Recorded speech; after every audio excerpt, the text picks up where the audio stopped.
Good evening, folks. Welcome back to another Wednesday night Hobby Hangout. Every time I nearly say Monday night live stream. How's everybody doing? Hope you are all keeping very well. There's been plenty of you in the chat tonight. Let's say hello to see who's already in here.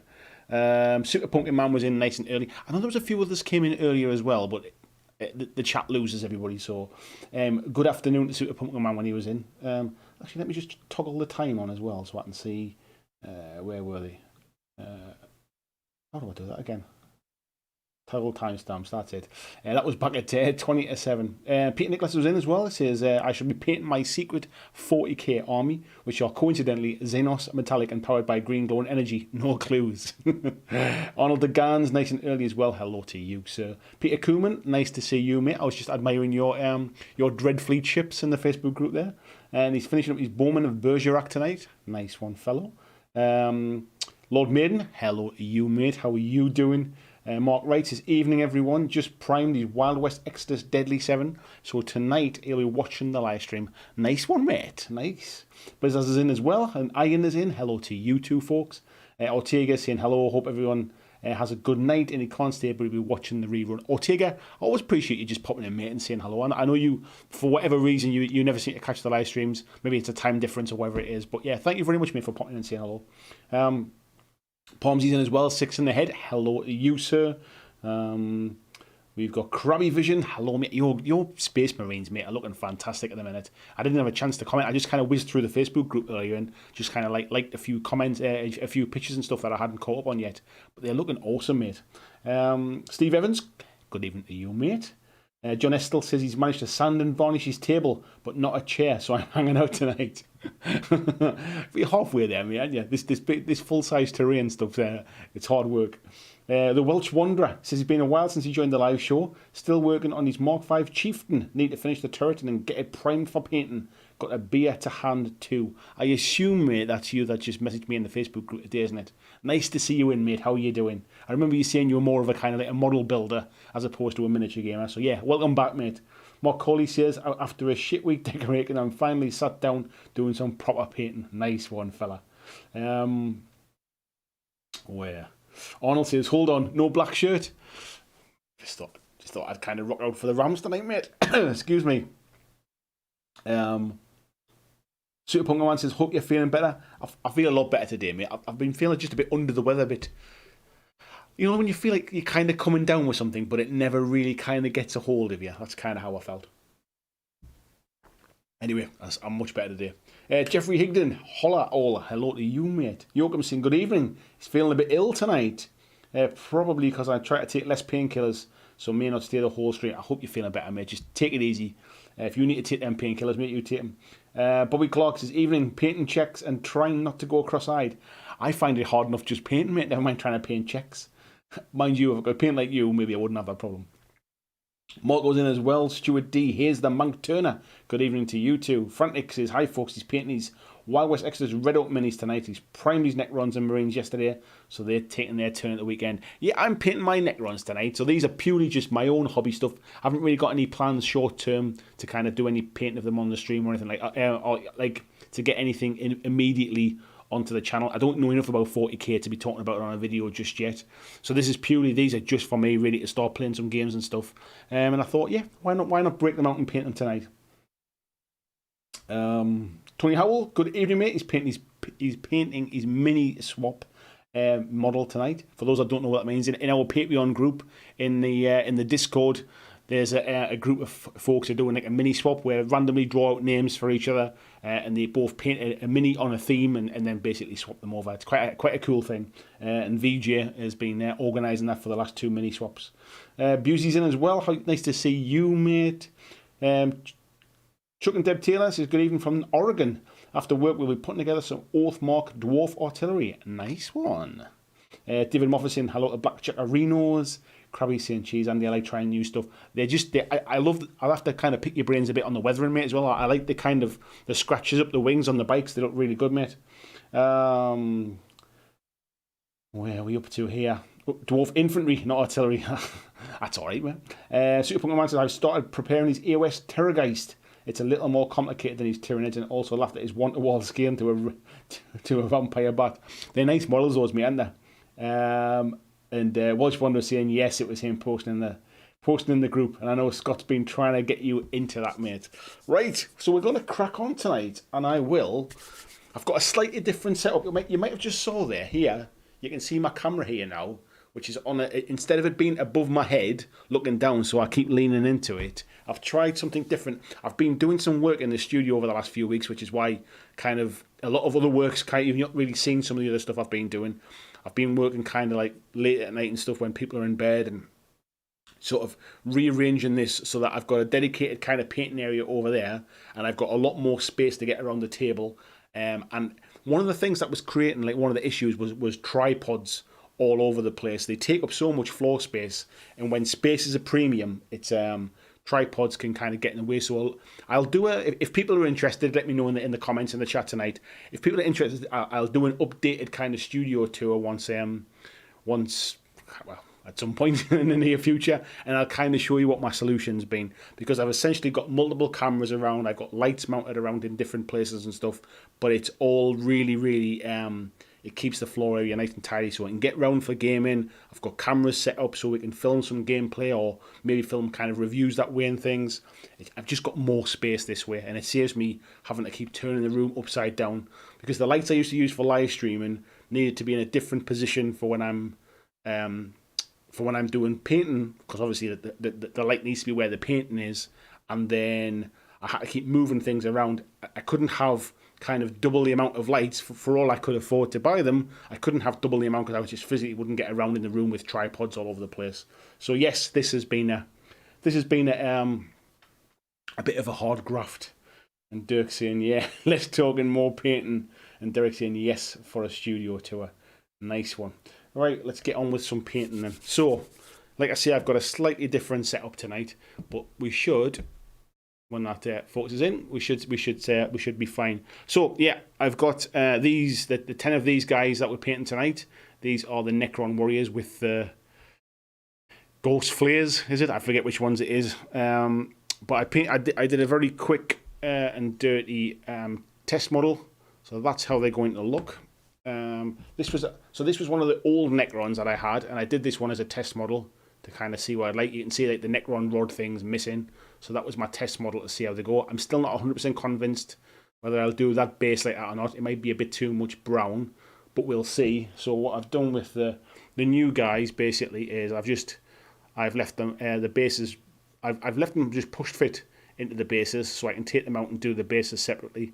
But that's going to be my my colour scheme. So essentially it's kind of bronzy with kind of bright orangey red glowing bits and pieces, if you like. So we'll crack on. So I'm starting off, I'm using Sycorax bronze, and I'm basically just dry brushing that pretty much all over the model.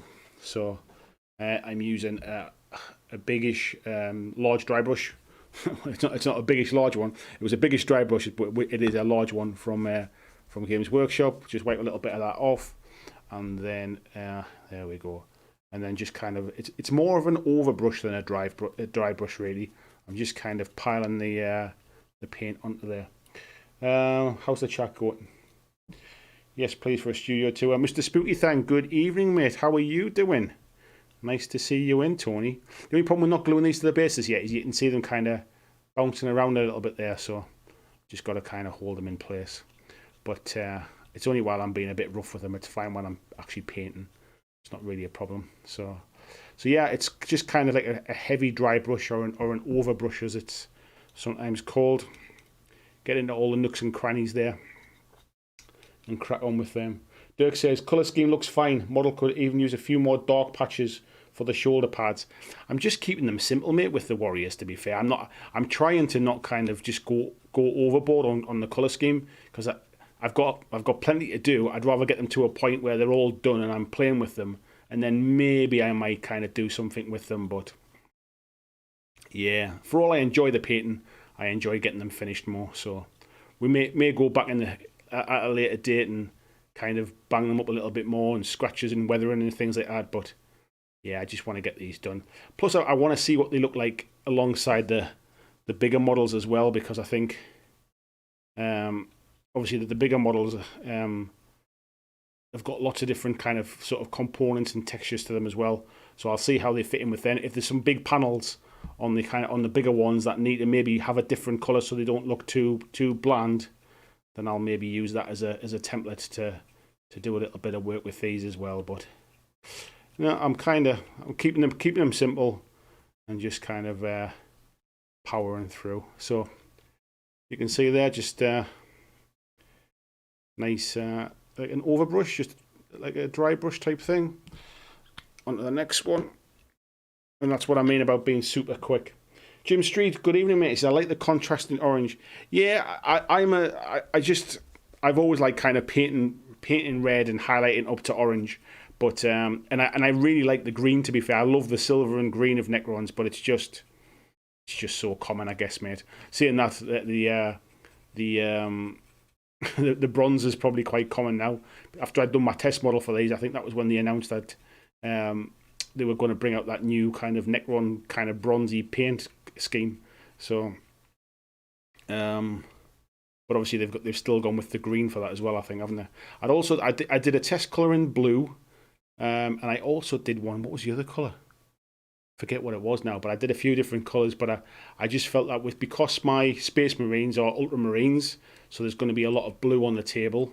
I just thought I'd do something that wasn't blue, something that kind of contrasted with the blue of the Marines, basically, and that was what led me down the path of doing the orange, really. Peter says, missed, went for a smoke before the show and ended up chatting to the wife a bit. Feeling better. I am, mate, thank you very much. Like I say, whatever it was, I felt like I was kind of coming down with something, but it was one of them things that just never really seemed to kind of take a hold. So I think what it did do is it just tells me I've got to eat a bit better, and I've got to kind of look after myself a bit. So I've kind of, this month is a month of health. I'm kicking the booze for a month. I'm not having any beer or wine this month. I'm eating healthy, trying to cut down on the amount of basically like just, well, when I say cut down, almost cut out the amount of kind of takeaways and sort of eating out in bits and pieces. After obviously having a week on holiday as well, that probably didn't help. Lockdowns kind of not being kind to me from a waistline perspective. Too many takeaways, too many beers and wines.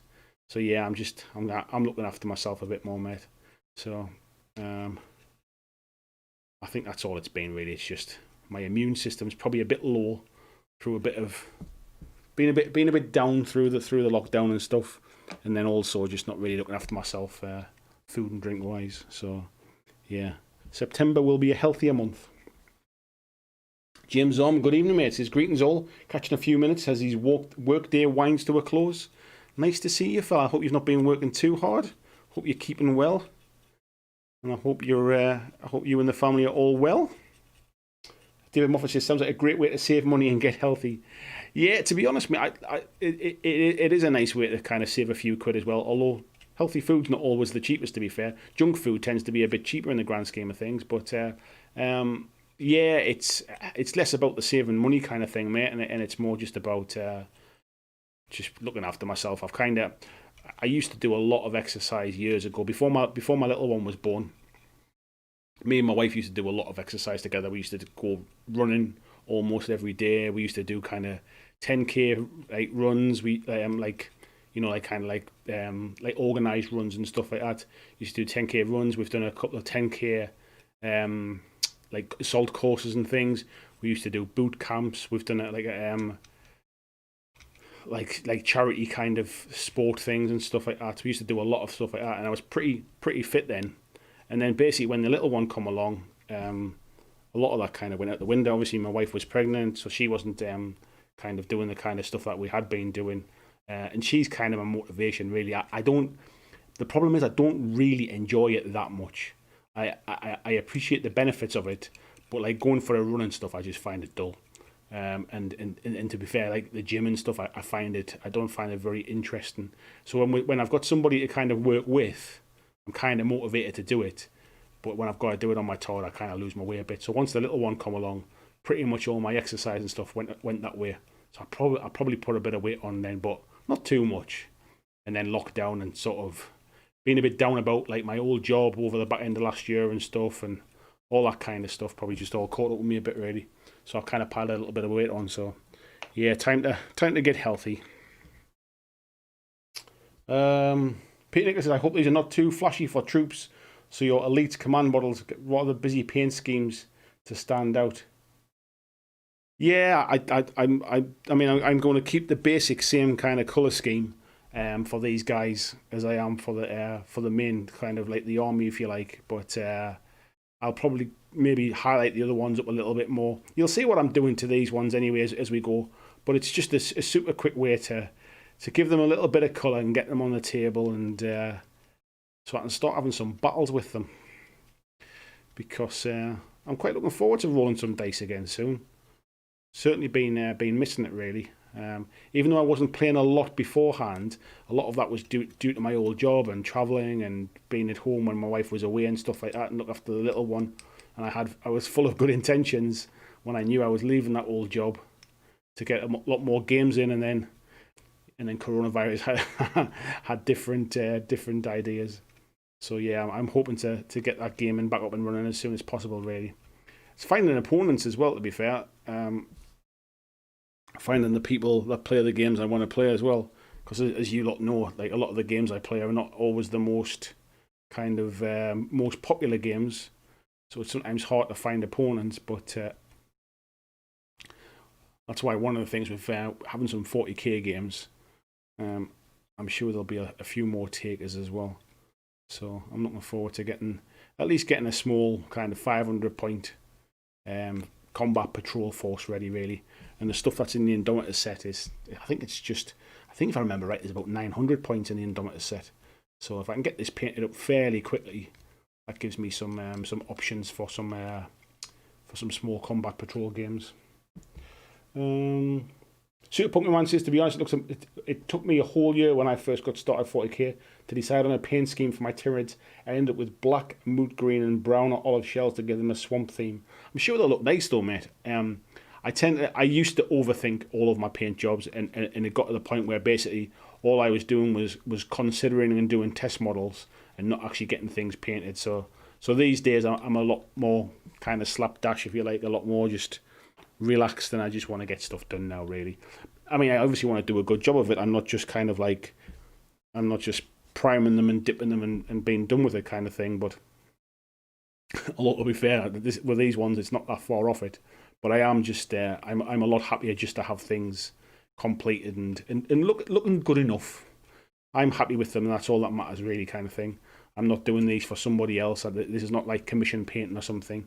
And a lot of the stuff that you see on the channel and stuff, on like reviews or any future battle report stuff, the camera never gets close enough to pick up half of the detail that I would, if I was going to kind of take my time and do a really super good paint job.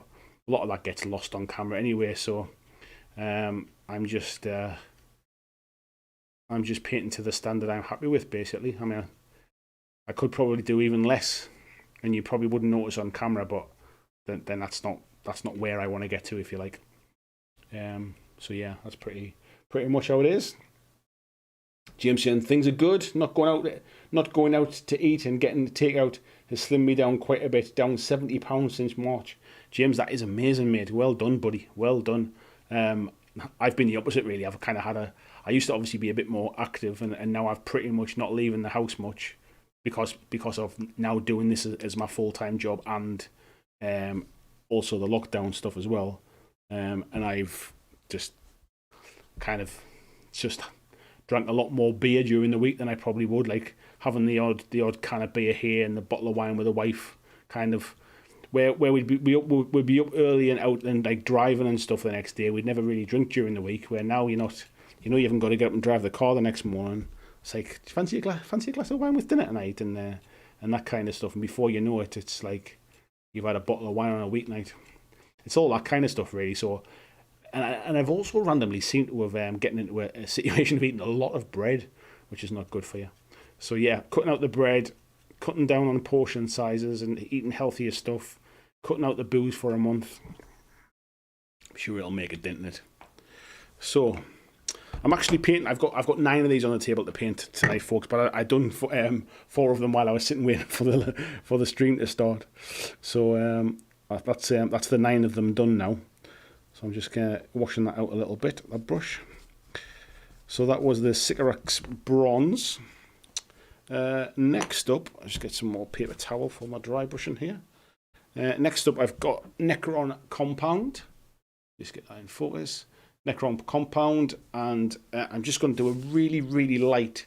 This is a really bright silver. This I'm going to do a very, very light dry brush just over the top of that Sycorax bronze, just to kind of give some light areas to the to some highlights to it, because we're going to go over the top of it with a contrast paint.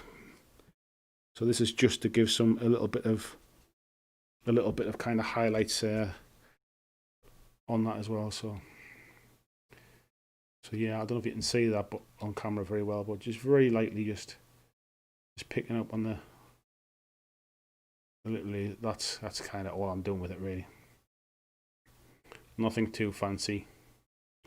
So you'll be able to see, probably if I put 2 together, you'll be able to see there how that one is a little bit more silver now, but it's actually not as stark as it looks on camera there. But yeah, that's the way, just to give it a little bit of a brightener.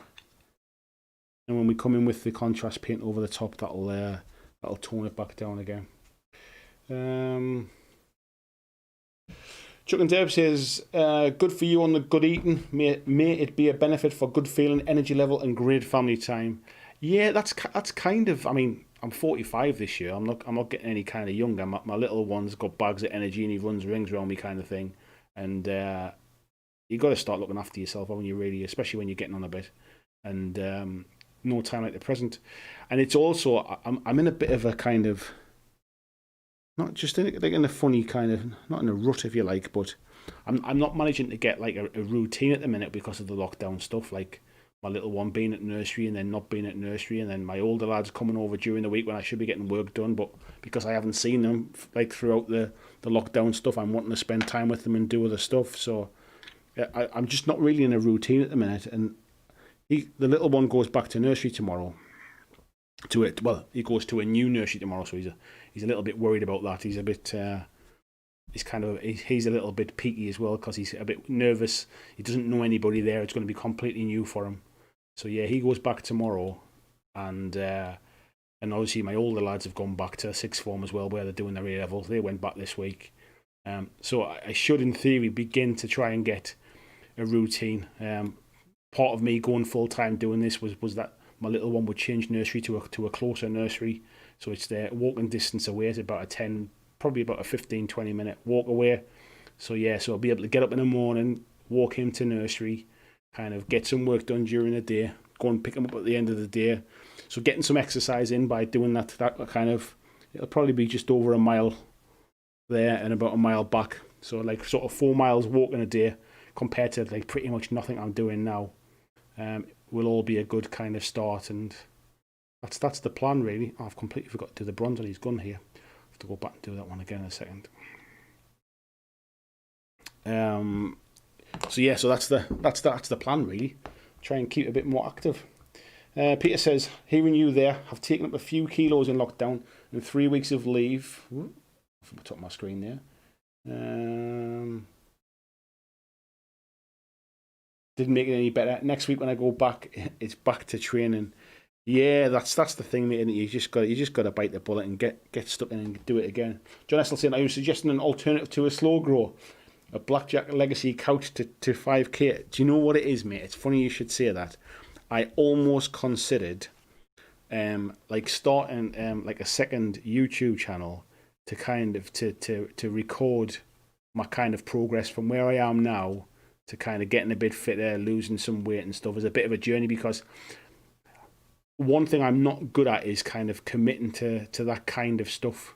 Like, it's very easy for me to kind of to fall off the wagon and just kind of give up quite quickly. So I thought if I could do something to keep myself accountable, maybe I'll kind of stick at it this time. So I had considered that, but then I thought, I'm busy as shit as it is. I don't need more work. So yeah, I'm just gonna have to get stuck in and do it this time. John said that a slow shrink I could do with a bit of shrinkage.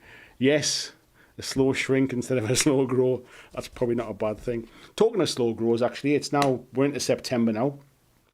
So the Kings of War slow grow that lasted for 8 months came to an end on the 31st of August.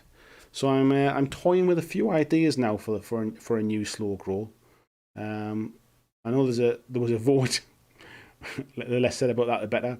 There was a vote in the Facebook group about it, but yeah, I'm considering bringing in another slow grow now. But I might do it slightly different this time, I think, because it's Facebook is not the easiest to manage these kind of things. And there was nearly 300 people in the Kings of War slow grow. So we'll see. We'll see what I do with that one. John France, good evening to you, mate. How are you doing? Hope you're well, buddy. Busy saying when you look at calories burned from exercise, it feels like it's not worth it.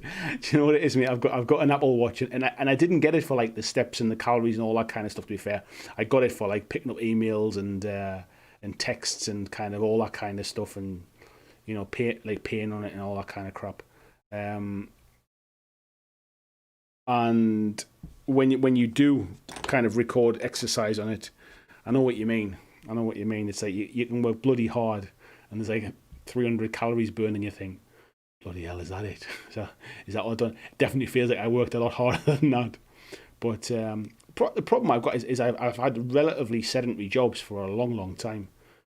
Like just being office based and sitting behind a desk and sitting in meetings and driving 3.5-4 hours in a car to Manchester, doing all that kind of stuff.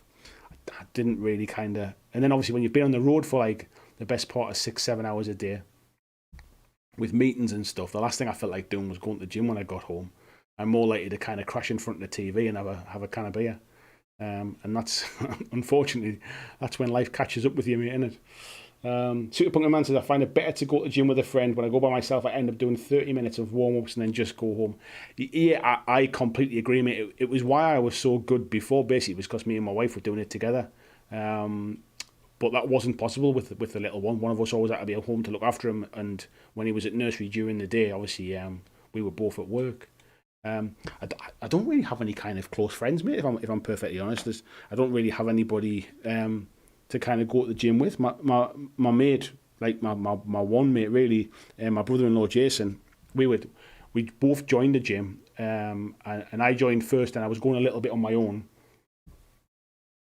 and then he joined just before lockdown started. So we were going to go together, but I'll be honest, I cancelled the membership because I didn't much feel like going to a gym at the minute, like with the whole coronavirus thing.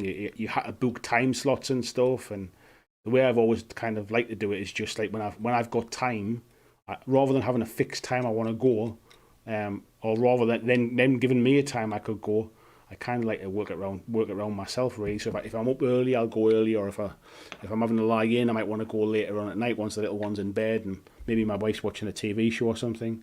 So I didn't like the idea of basically kind of the way it was working at the minute with picking and choosing times and stuff.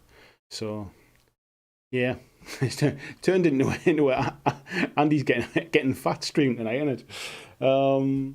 James saying, what gold bronze are you using? And the bronze, mate, is the Sycorax bronze, which is kind of like quite a pale kind of bronze actually, but it's quite nice. So yeah, and I'm just going with Necron Compound silver, a really light dry brush over the top of these ones. And I'll just do a little bit on that weapon that I've just put the bronze on there. And then we're going to come in with Skeleton Horde contrast paint, and we're just going to pretty much just bathe the models basically. Right, let me just clean this dry brush up, because they're nice brushes. If I leave them too long with especially with metallics, it'll wreck them over time. So I'm just going to use my brush soap here quickly and just clean this up a little bit. Probably saying that's exactly how I painted mine, quick but repeatable and decent enough. Do you know what it is, mate? Repeatable is one of the key things. Looking back, I've probably gone to a little bit too much, gone to town a little bit too much on my Marines, really. But they look pretty good. I'm pretty happy with how they've turned out. And I know I can repeat it because I've wrote almost like a recipe of how to replicate it, which is something I'm terrible for. I'd advise anybody kind of doing any army painting, make sure that you kind of get yourself a painting diary and write down exactly what you're doing. Peter says, he lost 24 kilos in 4 months. Believe me, exercise is worth it. Problem is keeping it off. I think the problem is, mate, if you lose weight purely just through exercise and you don't necessarily change your eating habits or you don't change your lifestyle really, unfortunately it just comes straight back on you, doesn't it? You need to almost make a lifestyle change really. Probably says the back of your ear confused me there. I wasn't sure what I was looking at when I lifted my head up. How far do I have to come? Oh, there it is. I've got to lean in quite far though, haven't I? I must have been leaning forward. So yeah, we're using skeleton horde here, and we're just basically going over the entire model and using the skeleton horde basically, just neat from the pot. I'm sure there are people somewhere just throwing things at the screen and going, no, don't do that. Use the medium and thin it down and all. It's all about getting it looking good as quickly as possible. And this, as you can see, I'm whizzing through these tonight anyway. I hope to be able to get these 10 models done on the stream tonight, just to show you what's possible. And when it comes to painting armies, why just sometimes cutting a few corners is more than good enough. Billy Mark, good evening, mate. He's taking a long break from games and painting. Funny enough, Corona brought me back to the hobby. He's been working from home since March, lots of extra time. Hello, Billy, mate. I think it's been a bit of a mixed bag for a lot of people. Some people have found they've had a lot of extra time to do some hobby that they maybe didn't get when they were working kind of either working away or working a busy job with a long commute and stuff. Maybe didn't much feel like it when they got home. And then other people obviously are finding that obviously they've had kids at home, they're having to work at home where they might be sitting at the desk where they normally do their hobby and stuff, and by the time they finish working for the day, the last thing they want to do is then sit at the desk again all night. So I think it's kind of horses for courses, mate. I think some people have found it really, really useful, and some people have really kind of struggled with it. So I think it really depends on the individuals on that one. Whoops, let me just get that back. Let me scroll back. Where were we up to? There we were. Dirk saying, before the mental breakdown, I went swimming regularly, even got my lifeguard license. Now I could not be bothered to start going swimming again, so I look like the Michelin man. Yeah, I ain't a big fan of swimming either, to be fair. I enjoy playing sports. I've played I've played golf for years. I haven't played in a long time, mind. But I used to play golf. I used to play five-a-side football. I used to play basketball. I used to run competitively, but I was a sprinter basically. So I would do kind of like 100, 200, and 400. So I used to do athletics competitively. So I've always kind of played sports, but the actual just like going to the gym or going for like a very kind of leisurely jog somewhere. It's just I just find it kind of dull. That's the problem. I need to find something that's a bit more kind of motivating, really. And I'm sure I'll once I get into it, or once I start seeing progress and things. But I had a motorbike accident a number of years ago, and I landed on a pile of like rocks on my back, and I've got a bit of a weak spot in my back now. And unfortunately, when I'm kind of out of shape, my core strength goes straight away, and my back aches when I start running again. So it takes me quite a while to get my core strength back up to be able to kind of overcome that, really. So I need to get my acting gear, basically. Get myself sorted. I've been thinking about maybe doing a bit of yoga for my back, just to try and get my core strength up. Dirk saying exercise is great. Jim saying 4 miles a day walking is what I've been doing. that with sensible meals at whole and the pounds melted away. I think that, to be honest, mate, that's kind of, I almost just want this month just to be a good start. Like if I can do that 4 mile a day, like 5 days a week, if I can kind of eat well, lay off the booze a bit, I think it'll start to come good, and I'll start to feel better. And if I'm feeling better, then I might kind of go back to the gym, or I might start running or something. It's a bit of a kind of, you almost need to take it in steps. I think if I try and do too much at once, it's more likely to just kind of fall over, and I'll not bother really.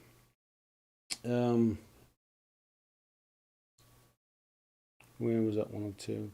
The Welsh Wanderer says, I suffer with depression, but I do try holding it at bay. When I'm putting together my model, I find it very soothing and find it helps me. Does anyone else find it? It's just me. 100%, mate. One of the reasons I got into like just painting models in the first place was purely about kind of like mental state and stuff. And actually, I just find that when I'm sitting, not when I'm doing a live stream, but if I'm just sitting painting, it's like the whole world kind of shrinks down to just what you're focusing on painting, and you tend not to think about the other stuff, the things that's kind of causing you a bit of feeling down and stuff. So yeah, I completely get where you're coming from, mate. I find it very, very soothing and mentally relaxing. Super Pumpkin Man says, coronavirus has been hard on me in an unforeseen way. The hobby shop near my house has been sold out of everything. Subs, ships, tanks, planes, hot rods, all gone. They will finally get restocked this month.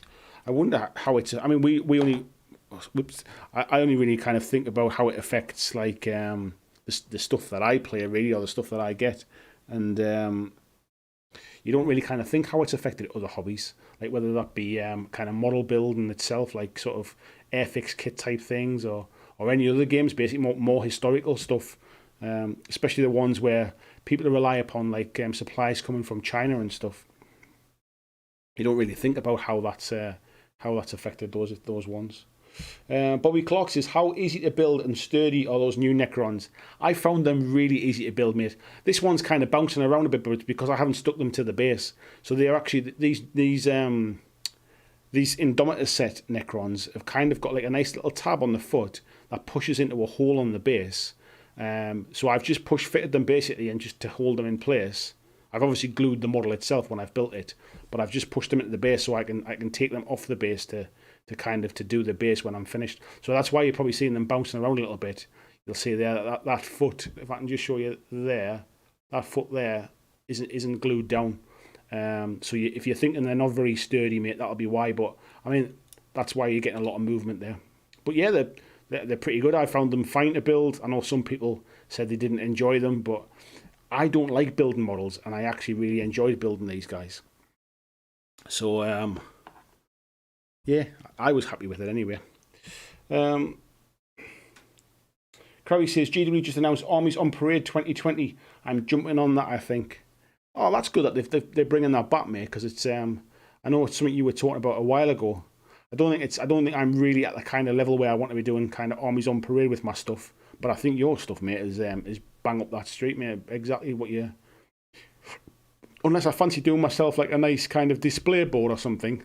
My Ultramarines are probably a good enough standard, I think, to kind of enter into something like that. But if I can build a nice kind of thematic board for them, then I'd consider doing that just for a bit of fun.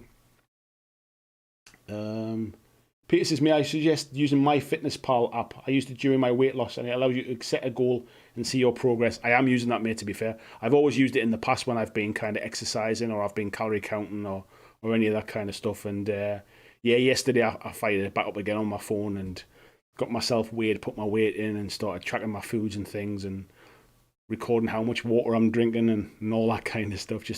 I find that because I'm kind of like a tech type person, if I can incorporate tech into kind of that kind of stuff, I tend to I find that side of it a bit more interesting. So I do have that up, mate. Thank you very much. I think it's it's either owned or it's heavily sponsored by Under Armour now, I think, isn't it?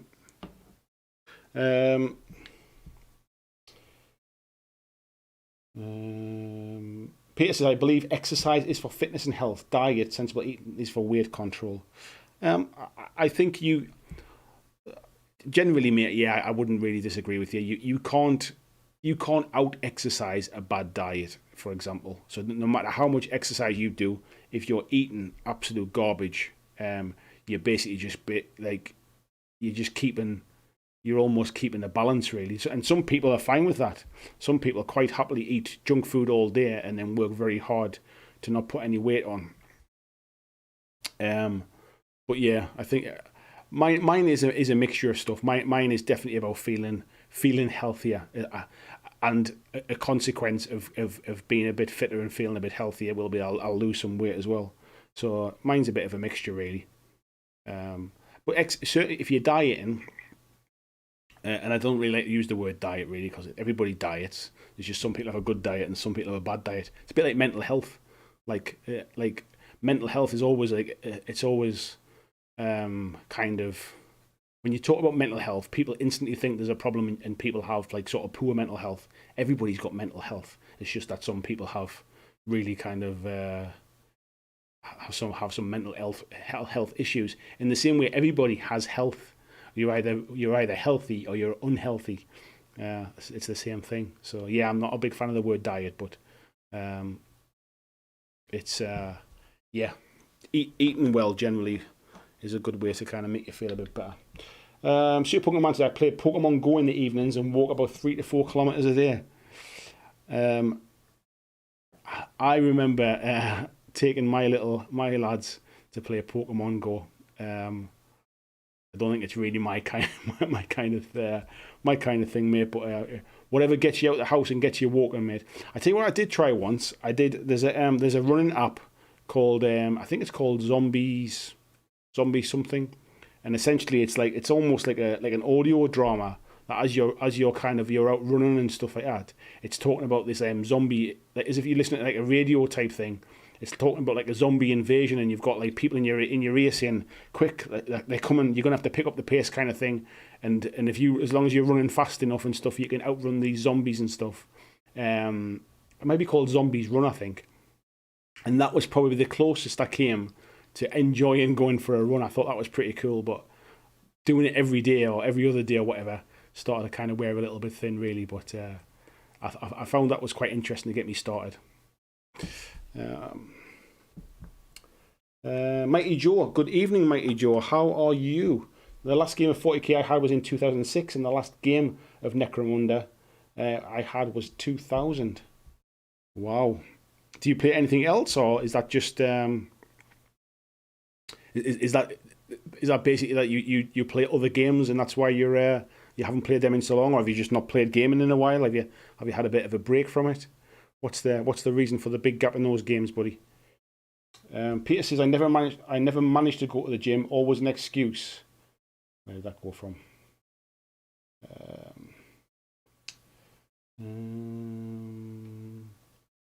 Oh, of course, it just jumped. There it was. Always an excuse. I end up buying a rowing machine. It's a set at home. I just put it in front of the telly and show and train. It's over before you realise it. Do you know what it is, mate? I actually can't stand rowing machines. And I don't know if it's just, I don't know why, but I find rowing machines really, really like just don't sit well with me and my exercise routines. If I go to the gym and I try doing it on a rowing machine, it kills me. But I do know what you mean about just kind of zoning out, because actually I had been considering getting a running machine for the garage at home, because I could do just that. Stick an iPad on a bracket or something like that, so I can watch a bit of YouTube, catch up on some Netflix or something like that, and kind of zone out. I don't mind that. I think it's when I actually, as long as I can kind of take my mind off it, I think I'm probably better off doing something like that. So yeah, maybe that might be an option, something like that. Busey said if you do a 360 spin in an office chair, you can rack up at least 10 steps on a Fitband. You've obviously given that some thought, mate, have you? And then toss your lunch, definitely. Tony said, I can't afford to lose weight. I'm slight as it is, and I burn it off with a nervous energy. Yeah, Tony, you're definitely a lot slimmer than I am, mate. That's for sure. And I wouldn't be suggesting you try and lose any weight anytime soon, mate. In fact, what we should do, mate, we should just start eating together And if you have a big, you make me have a smaller portion, you can have more of mine, mate. Krabby says, I gave up on fitness due to injuries, etc. Just concentrate on being happy now, as cheesy as it sounds. I don't disagree with you, mate, but then I guess you're a lot like kind of slimmer than I am, mate, to be fair, to start with. So I guess when you're not overweight to start with, you can do that. But yeah, I need to kind of get back to where I was really. James Bray, good evening. So I just knocked over a full pot of Drakenhof nightshaves. That is not a colour that you want to be knocking over anywhere, mate. I hope you've managed to not stain anything too badly. David Moffat says, I'm preparing for a game of Weaselhammer, a mashup of 5 parsecs from home, 40k and blind activation. Weaselhammer. I like the name, buddy. James is saying, my local ice rink is finally opening back up. I get to play hockey tomorrow for the first time since March. Oh, nice, mate.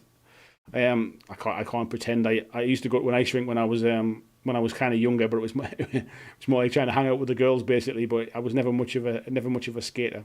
But yeah, when I was probably maybe 13, 14, coming up to 15, maybe not even 15 really, probably 13 or 14, we used to go to a local ice rink. Yeah, those were the days. So that is the first coat of skeleton horde on there. And then what I'm going to do basically is I'm going to come back in with the skeleton horde again, and I'm going to just pick out some of the areas just to darken them down a little bit. So what I would call the meaty bits, basically where there's big chunks of armor on the legs and things, on the skull, across the front there, across the shoulder blades. Sort of leave that what appears to be kind of bony bits, and just layer them. Although you just went and did that bit there. Layer them on a little bit just to give a little bit of contrast to it, to give the pun. So some areas are a bit darker than others, really. And you don't have to be particularly like perfect with this either, because the idea is that these things are bloody like sort of wrecked. Like they've been through the wars. These things they're not meant to be kind of brand new off the production line, if you like. Makes me think about the Necron production line. I haven't really read any of the lore and stuff, so I'm not really sure where they actually come from. I wonder if there's a bit like the Matrix when they're all in those kind of little bubble things. I'd love to think that there's some kind of production line. It makes me think of Star Wars, and when all of the droids are all coming off those sort of drop ships. It makes me think of something like that, like some kind of production line dropping these off. So folks, how's everyone doing? What have you been up to recently? How have you enjoyed? Has anybody had any kind of trips away? Have you managed to get a little bit of time away anywhere? I know, Krabby, you managed to get a little bit of time in the lakes. I had some time away last week, which was a nice relaxing break as well. Who's looking forward to any new games on the horizon? Have you seen the new the teasers from Mantic about what's coming up soon? Have you seen anything else? What about the new 40k stuff with the terrain rules in like a chapter approved type thing for terrain? Is that something that's got you interested? Let's have a look. Blizzard saying, painting hobby is my anchor. Without it, I'd float off into space. Do you know what it is, mate? I went, if anybody saw my video last week about my I'm a wargamer thing, I talked about how I had quite a big break away from kind of hobby and stuff like that. And it's funny because I thought I used like hobby because I was kind of I needed a distraction. I wasn't in a great place prior to being divorced and stuff like that. And I thought for a while when I stopped hobbying, I thought it was because of because I was happier and stuff that I didn't need to have that distraction anymore. I was kind of going out and having a bit more of a social life and stuff. But it's funny how it kind of drags you back. I didn't realise just how much I missed it, and I got back into it and with it the YouTube channel, and the rest is history, I suppose. It's amazing how the hobby does grab you, really. It's amazing how it drags you back in it, and a lot of people kind of do it when they're younger, and then basically go off and think it's a bit nerdy, and I'll do something else, and then come back to it later on.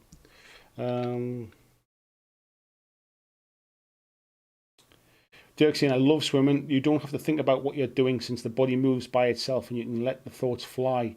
Always found it very relaxing. You burn a lot of calories. I always found swimming. The problem I've got, well, twofold basically. When I was young, I used to swim for a swimming club, a swimming team. So I used to get up the crack of dawn and go to the pool before school, and do some swimming and things, and some training. And then I used to swim in like galas and events and stuff. So that kind of puts me off a bit. The other side of it is I find it quite hard to kind of switch my brain off. I think that's probably one of the reasons why I don't enjoy running. Like even when I go to sleep on a night time, I put like headphones in just to kind of listen to a podcast or listen to an audio book, just kind of to distract me. Really, I think it's the silence of makes me really active brain-wise. I find it quite difficult to kind of switch off. So swimming, I always find, from an exercise point of view, is I have that problem, basically, where because there's nothing to distract me, there's nothing to kind of take my mind off everything that I'm thinking of, I just find it kind of like I end up overthinking stuff. So... Busey says, look at all the animals that don't do much. Tortoise, hippos, elephants, they all live a long time. Then look at animals that bolt about fast. Leopards, cheetahs, they don't live it too long. There is that, mate. But then you could also put it down to their diets as well. Tortoises probably live off like kind of like leaves and stuff like that. And then leopards and stuff eat a lot of red meat. So maybe it's to do with their diet as well. But I'm not sure you can really kind of draw comparisons on that. I think it's... I think it's probably more to do with the other side of it is what about things like sharks? Sharks live for years and they're constantly swimming about. Like that's got to burn off calories, isn't it? I found something out randomly the other day, is that sharks basically are the only creatures that are immune to all known diseases. I never knew that. There you go. If you didn't know it either, you've just learned something new today. So you are welcome. Bit on there. Mighty Joe says hello. Crabby says I'm going to do it for the accountability, to be honest. Why does it do that when I start reading it? It just suddenly jumps. Where was that one at? Crabby Vision. For the accountability, same reason the slow grow works, I guess. Yeah, it's a great thing, mate. If you, I mean, your painting's more than good enough, mate. I'd like to see you do well in the Armies on Parade, to be fair. And but yeah, I think sometimes just the accountability. It's like what I was talking about with the kind of with like exercise and stuff like that. If I was accountable for something, if people were kind of waiting to see what I'd done and how I'd got on, if you like, from like a YouTube point of view. I'd be more likely to kind of stick to it. So yeah, you're right, mate. Accountability it's why one of the things I was given in the hobby tips about getting out of a painting slump or out of a hobby slump was kind of like, I used to would say like kind of sign up for a tournament, give yourself a deadline, give yourself something to work to, and that's all about just creating accountability. And you know yourself, like in like a day job or something like that, like if there's something that, like if your boss is on your bones about something, like say, have you done that thing yet? Have you done that thing yet? Like you'll do it. Because there's accountability, somebody's gonna kick you up the butt waiting for it, kind of thing. But if they ask you to do something and then never ever follow it up, and they never ask you about it, and even if you do things in the past and nobody ever comes and like they never get used or nobody ever checks up on them and stuff, you're less likely to kind of stick to it because there's just no accountability for it. Mr. Tony, any suggestions? Highlighting red, painting. Oh, any suggestions on highlighting red? Painting Deadshot from Batman, and the red on his arms looks quite dark, being surrounded by all that black. Yes, mate. Use orange. Put a bit of orange in with the red, mate. Don't kind of lighten it to pink. Red never highlights to pink. It always highlights to orange.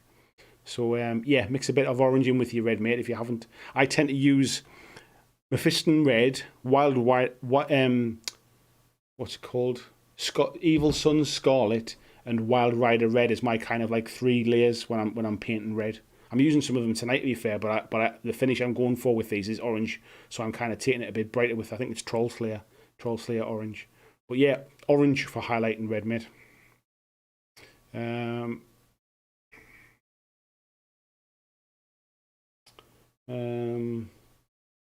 Stu McTurty's in as well. Good evening, mate. Thank you very much for joining the Patreon as well, mate. That was much appreciated. I wasn't having the greatest of days. Was it this morning or yesterday? And I've lost a few Patreons over the last couple of weeks for whatever reason. I've not seen any kind of feedback as to whether there's a problem or whatever. But then today I went and got gained, I think it was 3 more today or something like that. So it's quite nice. Sometimes, I mean, obviously the money's important because that's my wages basically. That's what pays my bills basically. So yes, the money is important, but actually it's more the psychological aspect of people believing what I'm trying to do and the support. And that's what I mean when I've mentioned about Patreon before and about sort of even $2 a month really helps. Because actually it's, like I say, it's sometimes less about the money itself whilst it's important, but it's more about the fact that people believe in what you're trying to do. So yeah, so thank you to everybody, past and present and future Patreons. Thank you very much.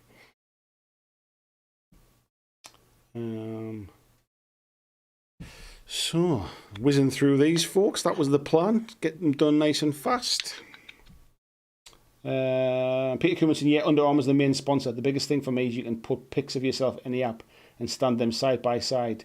I didn't realise you could stand them side by side, mate. I've never actually put any pics into it before. I think the last time I used it, you couldn't put pictures into it. And I noticed today when I put my, I noticed yesterday, when I put my weight into it, it was saying to add a picture. And I haven't yet, but I will do, because actually it would be nice to kind of see the change. Because to be honest, the weight for me is less of an issue. I don't really care what I weigh. I don't even really mind not losing a lot of weight. But if I can feel better and I fit into kind of clothes that are maybe a bit snug now, or I fit into old clothes that I should have thrown away and I haven't, that for me is kind of more motivating, I think, than the actual weight thing. So maybe the photograph thing might not be a bad shout. Right, that's those. I'll let that contrast paint dry for 2 minutes, and we'll have a bit of a chat. Let me just wash this brush. So, where are we at? I just saw my head on there when I was just doing that there.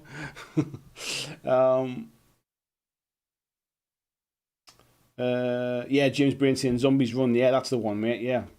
Steve says he drew Cory Witches of black and red. Blizzard's is having a chat. Oh, that's about Pokemon Go, isn't it? Nurglin, good evening, guys. Says can't stay. I'm sculpting, but here to drop a like. Thank you very much, Nurglin. That's hugely appreciated. Peter saying Rowan Machines used to be his favourite. I don't know what it is about Rowan Machines. I think it's potentially because of my back, because my core strength and my back's always my weak point. There's a lot. I always feel it when I'm pulling. It's kind of stretched across my back on those.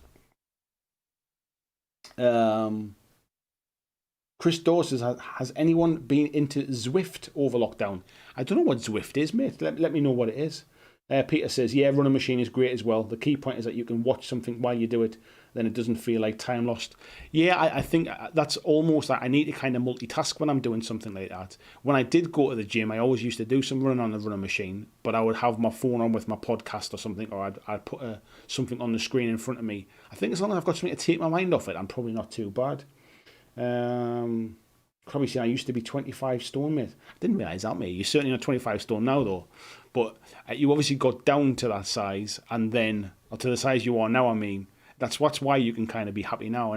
But I get completely what you mean, mate. I mean, I've been bigger than I am now. I've been significantly smaller than I am now. And the weight is kind of irrelevant. I just don't want to feel tired and sluggish and unhealthy, really. Super Punkerman says, I still only weigh 125 pounds. Would anyone want to donate 20 so I don't come in as underweight? It's fun. I tell you what, mate. It's weird when you start looking into it and stuff, and there's all these what they call the BMI stuff and that. Like, for me to get into the top end of what my BMI should be, is almost feels a little bit like underweight for me. Like, I think my comfortable weight is probably about 13 stone, just over 13 stone. That's where I feel like that I don't feel like I'm wasting away kind of thing. And I've got to, like, because I don't want to be like really, really skinny kind of thing. But when I've lost like a lot of weight in the past, I've got down into my BMI. I think the lowest I've been like as an adult has been about 12 stone 8, I think it was. And honestly, I felt that I looked like I was dying, basically. I looked like I had something wrong with me. And that was just inside just to get inside the top end of my healthy BMI.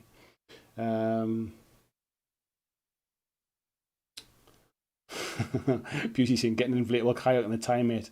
I'll have to dodge the shopping trolleys, mate, if I do. Super Punker Man says, Weasel Hammer, don't you mean whack-a-mole? Chuck and Deb saying, after losing a pot of Blood Angels Red, I started sticking the pot to the table with a little blob of tack and prop it open with a short length of dowel. Do you know what it is? There's you can buy those little pot holders now, can't you, from GW, which people mocked. But I tell you what, after I spilt a pot of contrast on a live stream here, I was considering picking some up. Where is it? I just saw somebody saying that the production line was in Terminator. There it was, Peter saying that. Maybe that's what I'm thinking of it, mate. John says, the first game inside tomorrow at the bunker. Interested in that Mantic naval game. Yeah. I'm not being negative about it there, mate. I just know more than I can let on, that's all. So that's why I just wondered if anybody else was interested in it. I happen to know a bit more about it, that's all. Steve saying, almost through the woods now, though. Good stuff, mate.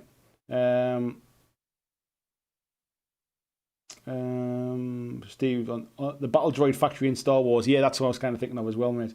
Peter says, still no games on the horizon. Tried a solo game of Warhammer Fantasy 7th edition last weekend, though. Wow. My opinion of old games of Warhammer Fantasy, from what I used to see at my local club, is they were solo games anyway. It was two people reading a book that just happened to be at the same table. Pokemon says, Andy, Necrons are actually not just robots. They are more like robotic bodies housing a soul. But a basic Necron warrior is more like a mindless zombie. But the Lords have full personality. But I guess they've been created somewhere. I have been reading a little bit of it recently. Obviously, the Indomitus backstory and things. So I can't remember exactly the kind of regs to spout it off now. But I don't remember where the actual sort of Necron, the robotic side of things, come from, the metal. Mighty Joe saying hello again. Crabby Vision says, Necron lore is awesome, mate. You should read it out. I should start looking into it, mate, to be fair. Ian says, Labor Day is coming up in the US. Going to use it to catch up on sleep. Too much work lately. That's not good either, mate. James saying, all right, I'm out. We'll try and catch the rest later. Take care. Get those pounds off. Thank you, James. Dirk saying, he sat here the whole time watching Andy paint. Time to get at least some colour. Come on, Dirk. You can get some painting done as well, mate. Giving me grief. saying less talking, more painting. Usually saying the human heart is like a battery. It has a certain amount of beats in its lifespan. Don't wear it out. Do you really believe that, mate? I'm not sure I do, to be fair. Dirk says, when did this start to turn into Andy's National Geographics? Crabby saying, my plan was to join up this month, but got a tax bill I wasn't expecting, mate. Don't worry about that, mate. Don't worry about that, mate. Mighty Joe's waving away there again. Mighty Joe, I hope you're well. We've had lots of hellos from you. I hope everything's okay. You're not like crying out for help here. Is something wrong? Have you been locked up somewhere and this is just like a cry for help? Peter says, well, the way was important for medical issues, but happiness on your face in the before and after pics is just as important. Definitely, mate. It's all about the smile, mate. Andrew Fairbanks says, regarding Patreons disappearing, did you mention politics?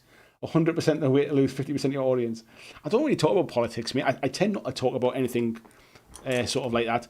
I mean, some of them I know what they were. Like, there was some people leave a reason when they leave and others don't. One person was particularly not very happy about, I think, funny enough, about the fact I'd been talking about 40K in 9th edition, to be fair, but it takes all sorts. Peter saying about BMI is of rubbish, yeah. I ain't saying BMI is a bad metric to generalise. Humans are too unique to use it strictly. I think so, mate, as well. David Moffat says that I look unhealthy skinny at 40 pounds over my BMI. Yeah, that's exactly kind of where I was, mate. The reason I had to get down there was, well, I didn't have to, but I lost a lot of weight by going to Weight Watchers, basically. And they measure that you reach your goal when you get to your BMI, and once you reach your BMI, you basically stop paying to go. You can keep going to Weight Watchers and keep sort of using all of their systems and their apps and everything else, but you need to get there basically. And I must admit that I didn't realise that getting to my BMI would actually make me look like I wasn't very well. Peter Cummins saying, naval game, did you mean Dreadfleet? No, but I was just saying before me, I don't know whether you missed that. It must be when you went out at the start. I did mention I saw your pictures of Dreadfleet in the Facebook group. They were looking pretty awesome, mate. I ain't seen super interested in romantic naval games. Still miss Uncharted Seas. Loved the Steam-made ships. Yeah, I know Uncharted Seas is now owned by War Cradle. There's no plans to bring it back anytime soon because I think it's they want to bring it back, but it's way down the pecking order of stuff that they're trying to do at the moment. Mark saying, according to weight and height chart in boots, I should be 17'2". Yeah, I'm not overweight, I'm just undersized. Peter says, yes, solo Warhammer Fantasy. I just played against my orcs and goblins and let the animosity take over. It worked. My Bretonians got trashed. Jim saying, BMI doesn't take build into account at all, so I think it's very much a rule of thumb. It's surprising though. I mean, like sort of like doctors and kind of hospitals and stuff take your BMI into account. And I think it's a bit of an antiquated kind of measure these days. Andrew saying, finding out the twins that I should have lifted more weights. Finding out with the twins I should have lifted more weights. Yes, mate. I remember going through that as well. Busy saying, you can definitely lose a few pounds going to Weight Watchers. That was where I lost mine, mate. Yeah, definitely. Super Man says, I just watch really funny movies or videos to laugh until I fall out of my chair. Laughter burns a lot of calories. Busy saying, probably 20 quid a month. Yeah, I don't think it was that expensive, mate, if I remember right. I can't remember how much it was now, but it was a number of years ago, mind. I must have been in my early 30s. So yeah, it was going back a few years now. Andrew saying, Chris says, Zwift is an online game for your bike on a turbo trainer. No, mate, I've not heard of that. My mate, my brother-in-law, he's got a turbo trainer for his bike. Andrew says, dropped alcohol for 3 months due to taking antifungal. I thought I'd lose weight, but the amount I drank, I gained a single pound instead. That'll be interesting to me, because I've kicked the booze for a month, but I thought that would help. Tony said, I'm not fat, I'm blurred around the edges. Just soft focus, mate, that's what it is. Right, let's crack back on with this. These should have dried a little bit now. So let's get that back on there. So where we are now is we've painted in bronze. We've very lightly dry brushed them with silver. We've done one coat of contrast skeleton horde, and then a second coat onto certain areas just to give a little bit of definition. What I'll do is, if you can be able to see here, zoom in, you can kind of see how they're a bit more. It's not like an even coat all over.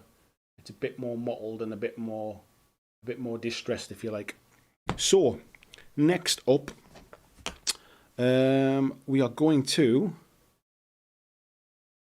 take we'll go with the black first, I think.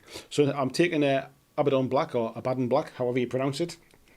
John Estel says he's built for comfort, not for speed. That might be too of us, mate, to be fair. I used to be built for speed when I was younger.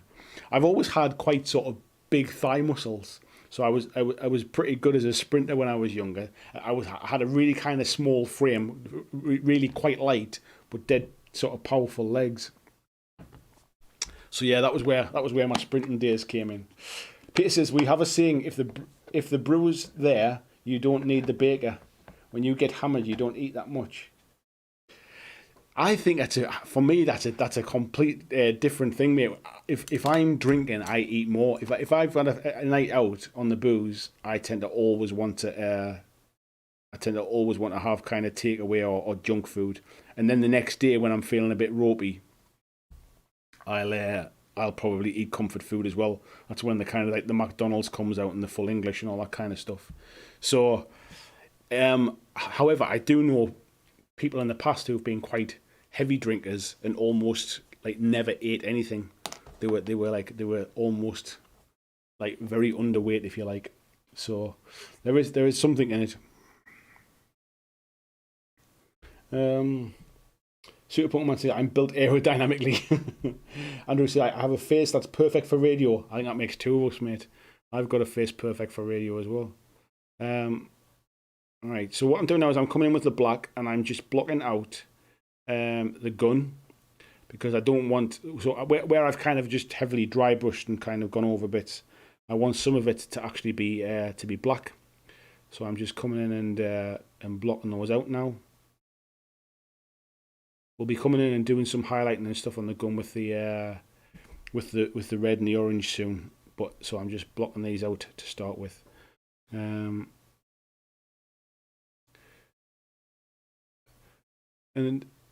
I'll probably end up doing this again after I've come in with the orange and the red. But this just gives me a bit of a... I like to kind of... Sometimes, I know it's a bit of a waste sometimes, but I like to kind of tidy it as I go as well. Just to give me a...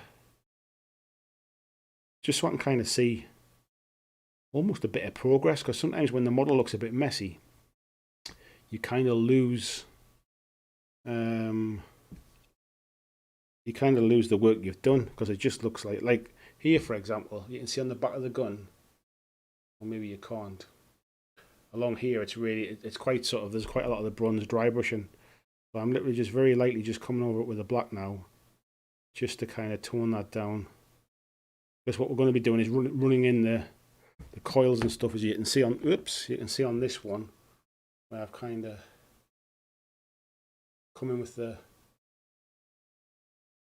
colours there onto the weapon. So I'm just tidying those bits up now. It's also just giving the contrast a little bit longer to dry if it needs it as well. Crowley says, sometimes when I paint, I wonder if I'm more defined abs would help my wet blending. And John's, abs is not something I've ever had, mate, that's for sure. John says, my singing voice is perfect for an instrumental. Yeah, singing's not one of my fortes either, as I'm sure anybody that's ever heard me will vouch for. I do like a bit of a sing-song, mind, when I'm just when I'm on my own. Maybe in the shower in the morning, but no, generally nobody wants to hear me sing. I did used to enjoy going to karaoke with mates and stuff years ago, though, randomly. But yeah, it's those days are well behind me now. I don't think I'd embarrass myself these days. The things you do in alcohol and being egged on by your mates, I think that's what those days were about. All right, that's that one. The Welsh one says, I'm well overweight, but I don't call it fat. I call it a fuel tank for a sex machine. To be honest, it's only if it's causing you any issues. Mine's purely about my health, really. Like, I'm quite sort of, like, I don't kind of, it's not like I feel bad about the way I look or anything like that kind of thing. Mine's just purely, I can tell I'm not healthy because I feel it in myself kind of thing. And I need to do something about it. So that's all mine is.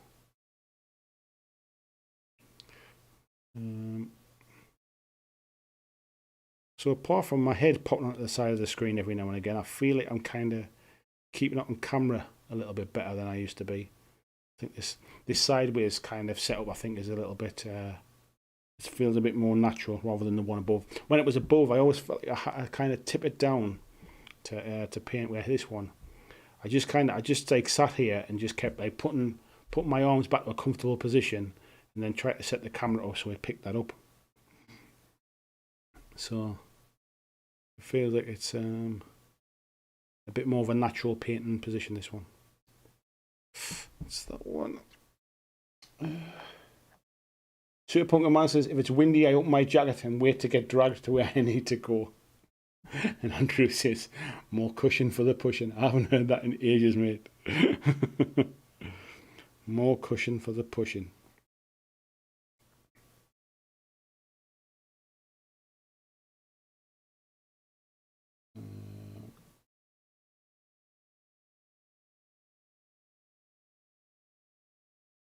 Dirk saying, talking about build for speed. At one point in my life, I really had a girlfriend who complained that my body was too muscular and hard to cuddle, went biking daily at the time. Tell you what, mate, it just shows that you can't please everyone. You can't please everyone. Where was that one? Peter says, I don't worry about weight per se, but when my gut wobbles too much, I try to eat less for an hour or two. Super One says, since Guardians of the Galaxy 2, my friend calls me the Goth Mary Poppins. The Goth Mary Poppins. Well, what a nickname that is. Peter saying, what were the ropey things between that Necron's leg cabling? Yeah, some of them have got like a bit of extra kind of some extra bits and pieces on. If I can find the ones that you were talking about, mate. Was it? There's one here I think I might have been talking about where it's got some bits of like cables and stuff sort of hanging down from it. It's as if it's kind of like its guts and stuff are falling out. They're quite nice actually, the new Necron models.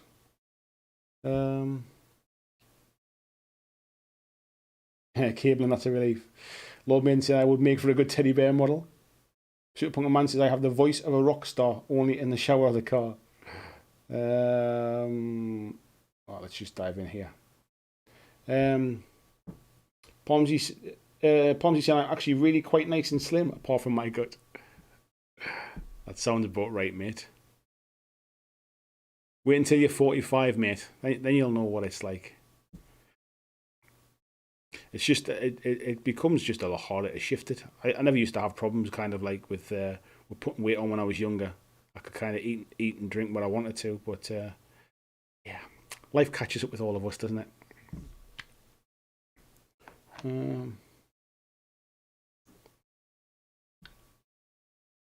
Dirk saying, yeah, apart from the occasional earshot, camera setup looks fine from here, mate. Yeah, I'm still getting used to it, mate. I'm still getting used to it. It's just something that, like, if I was just painting and I wasn't kind of, and I didn't have my face on camera, I'd probably set it up slightly different again. But you just got to have the kind of like the best of both worlds, really. It's got to be easy. It's got to be comfy for me to sit and paint, but it's also got to be kind of like practical as well. It's got to work. You're saying weight is a funny thing. Weightlifters aren't exactly slim but well trained. The thing is with weightlifters, mate, is that you need that mass to be able to kind of like lift the weight, if you like. It's all about like sort of balance and things as well. They're a bit different, aren't they? It's like when you see like the world's strongest man stuff. Like they're not sort of light guys, but they almost need that weight to build that kind of muscle and stuff.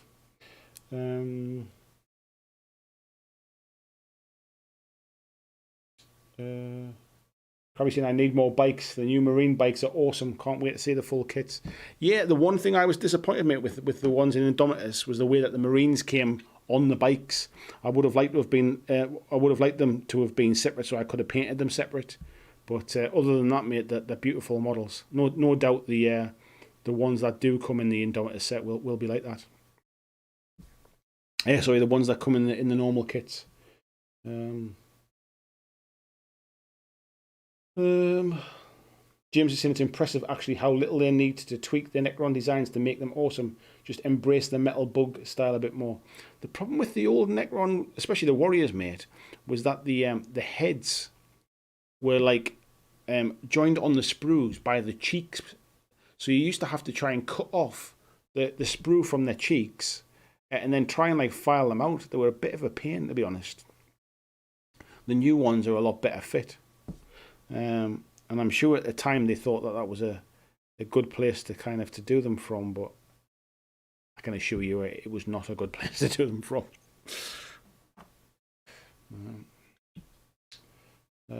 James saying that. Busey saying Magnus Magnuson, world's strongest man, Channel 4.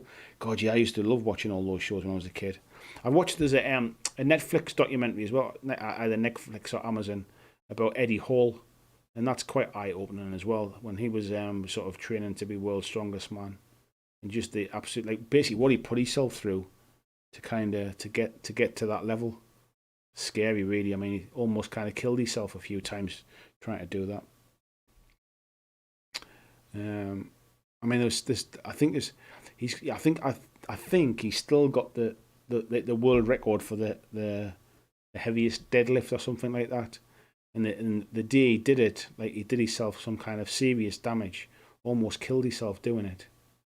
And that's quite scary. That, and what he basically says in this documentary as well is that kind of he was willing to kind of go that far. He was willing to die basically to achieve his goal, and that's scary stuff. Probably seen, yeah, I've seen people painting them separate, so there is a way it can be done. I think the legs are fixed though, mate, aren't they? The legs are fixed to the side of the bikes, I think.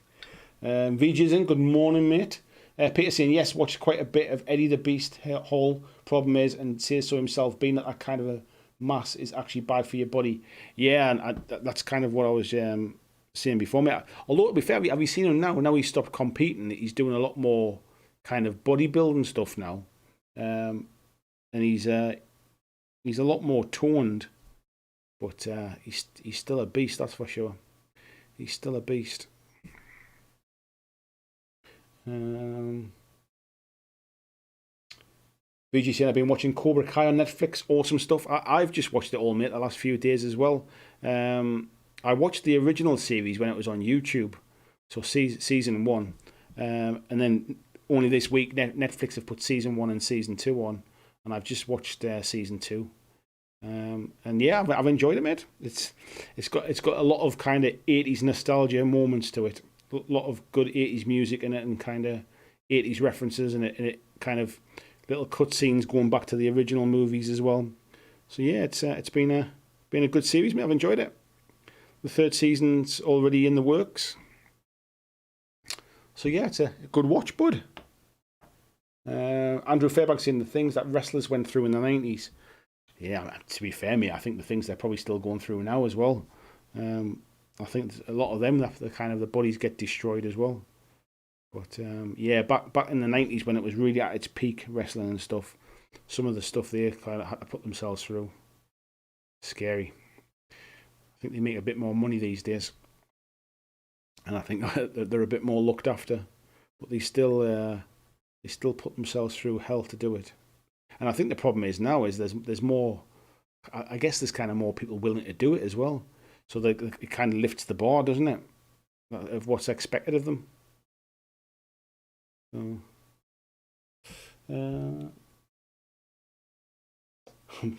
Pomsy saying, I'm intending to be the world's weakest man. Peter says, my doctor says I'm not allowed to work with weights anymore. It's not for health reasons. He lives next door and he hates all the grunting.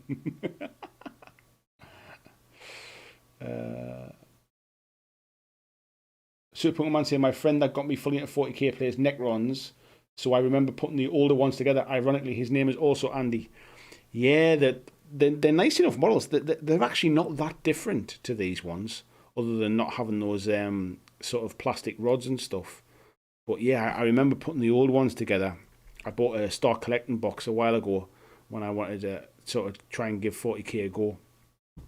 And yeah, putting those heads together was enough to kind of put me off for life. Yeah,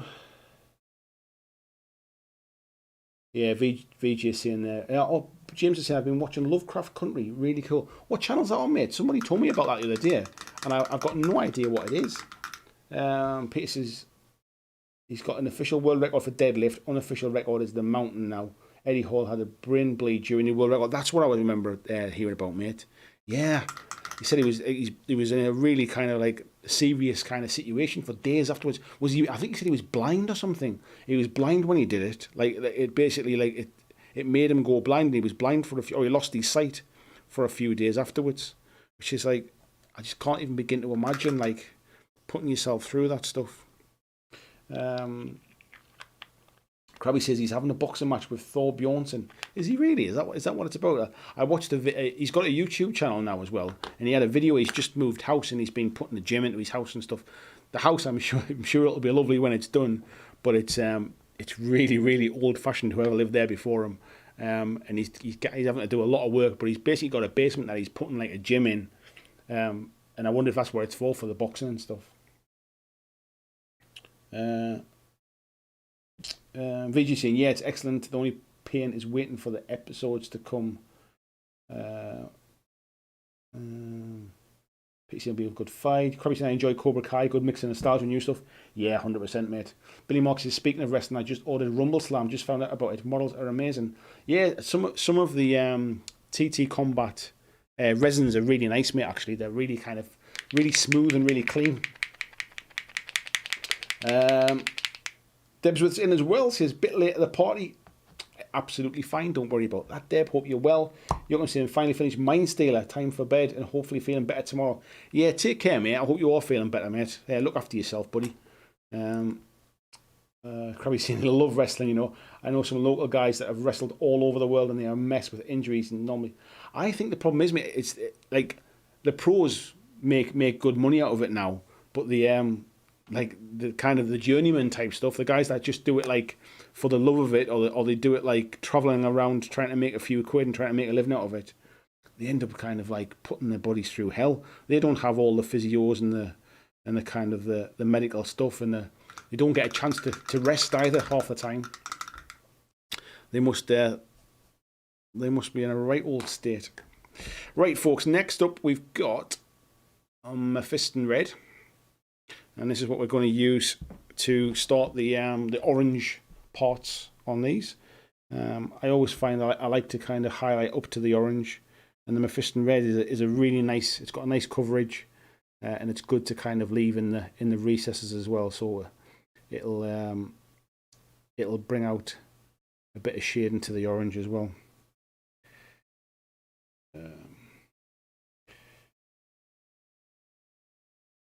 Peterson, he lost his memory for a bit as well. I remember him saying, yeah, the documentary, mate, is really, it's kind of eye-opening what he puts himself through, what he puts his family through as well, basically, like almost, like just leaves or pretty much leaves his wife to be a single parent, really, while he just disappears and tries to follow his dream. I mean, it takes a really special and strong couple to be able to go through that kind of stuff. Just clean up a little bit of overspill there on that. So that's the Mephiston Red on that. It's just send that down a touch. Blizzard City's got about 60 Necron warriors, so the new ones will all get the new guns and be mixed into the existing squads. Yeah, I think the kits that come with these ones, you got the choice of the guns, so there's plenty of spare guns left on them as well if you wanted to kind of do gun swaps on them. Right, this bit I'm just trying to thin this red down a little bit more so it flows, and you might not be able to see it on camera, but I'm just kind of dropping it into these areas here. I'm not worried too much about going over the black at this stage, because we're going to dry brush that at the end with black just to pick up the raised points. You can see what I'm doing there, just dropping that into them. So do that on both sides of these guns. As long as the paint's probably watered a little bit more than you would normally do, it'll just flow into there.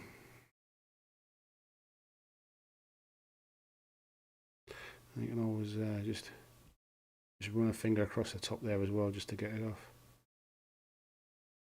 That's the first one done then. We're whizzing through these, folks.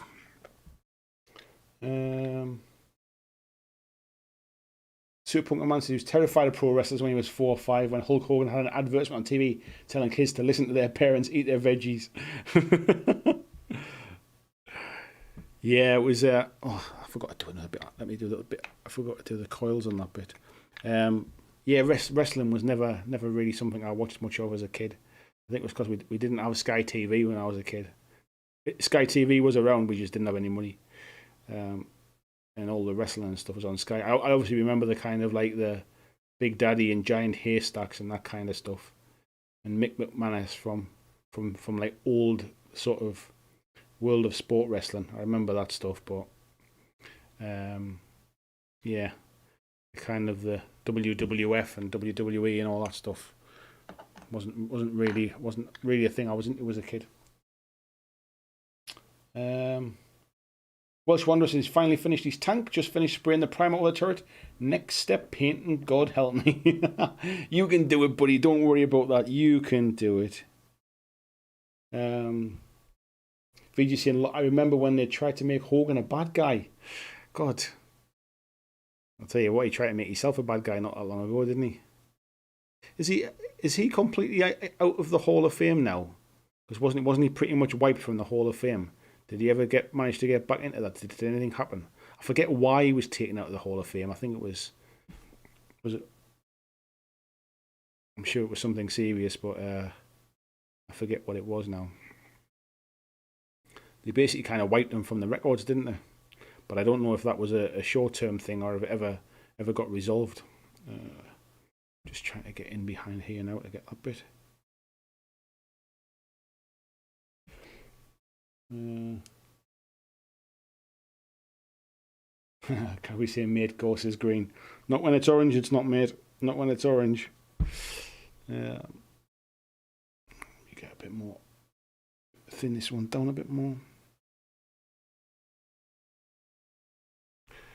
We'll go there.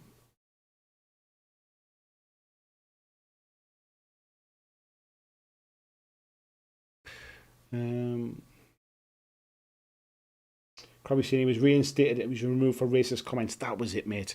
Oh, I remember now. I remember what it was now. Yeah, I remember the kind of the big thing about it, but obviously, like you say, he's back again now. Because I feel like they talk about him too much for him to still be excluded. I was watching a documentary on Netflix not too long ago as well, which was about his court case and stuff. About when he was suing, is it Gorpa News? About his sex tape being leaked and stuff. I was watching a documentary about that not too long ago. Let's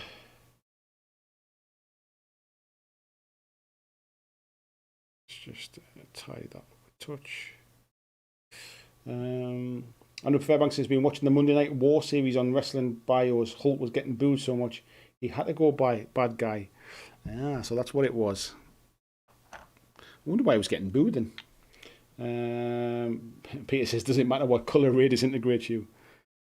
To be honest, mate, the red ones hit harder. Everyone knows that.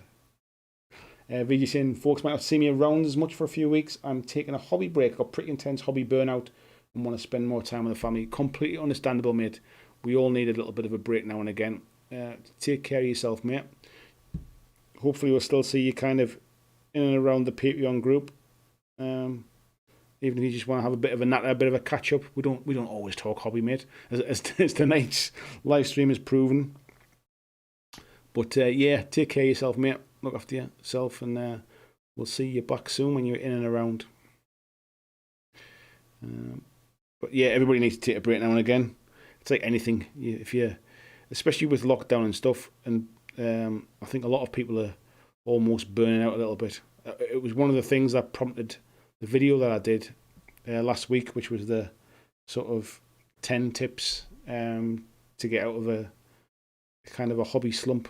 It was one of the things that prompted me to do that video. Really, was I was hearing a lot of people not really feeling it at the moment. I think they're just kind of burning themselves out, not getting enough games in, maybe painting a bit too much, just purely because that's all they could do, really.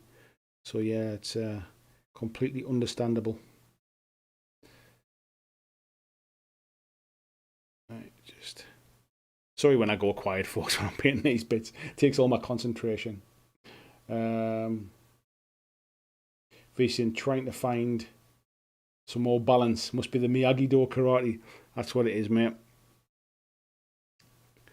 Fine. Get your chakras sorted out. Balance your chi. All of that stuff.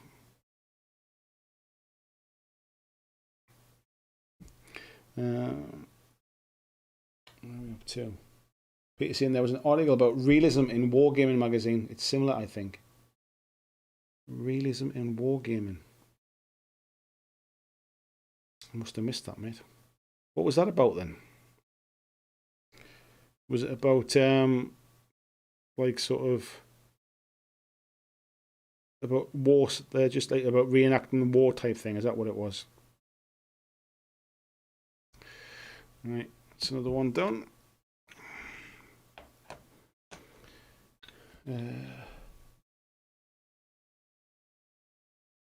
I've probably seen it was a dig, truth be told. Yeah, I think that's the general consensus, mate. I think, isn't it? Let me just scroll back a little bit there. Krabby seen it. Super Man says, no, the red one shot faster. Krabby says, the green hits on a 2+ apparently. Yeah, but the red one's hit on a 1+ with a reroll. God knows, mate. I'm painting them orange. Did you miss the start, mate? I'll show you that. That's basically what I'm how the finished ones will look. So you must have missed the start, mate, when I was first showing what I was doing with these. So yeah, they're going to be orange, mate, not red. This is just the base to work up from.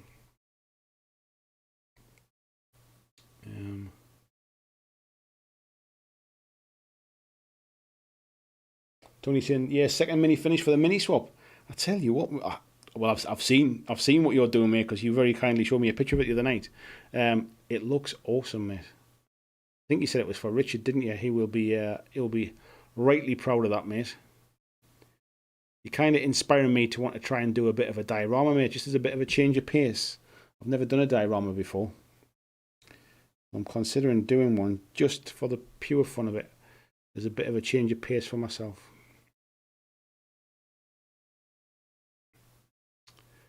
Right, let's slap it on there. Camera's tickering away there.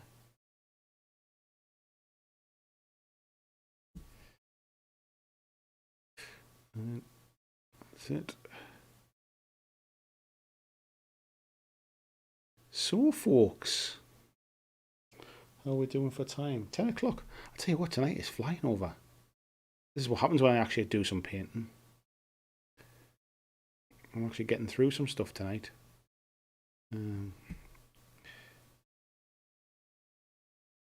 So has anybody got games planned? And has anybody else got managed? Is their local stores open running? Have they got like sort of friends are coming round to game with now? Are you in a position where you can invite people to your home and stuff now? And if you are, what are you playing? That reminds me, I've not done any of the eyes on these guys. I think I'll just stick with the orange on them then.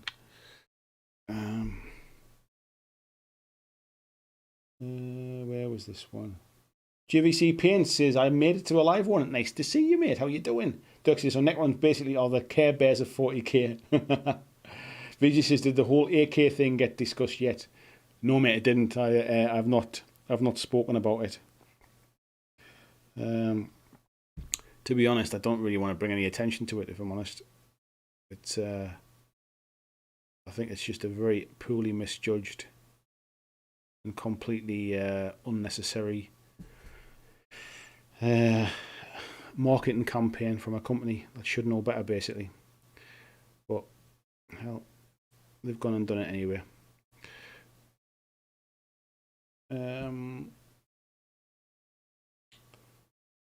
Andrew saying the yellow ones make the biggest explosions. Blue ones auto hit with the strength of a Reaper.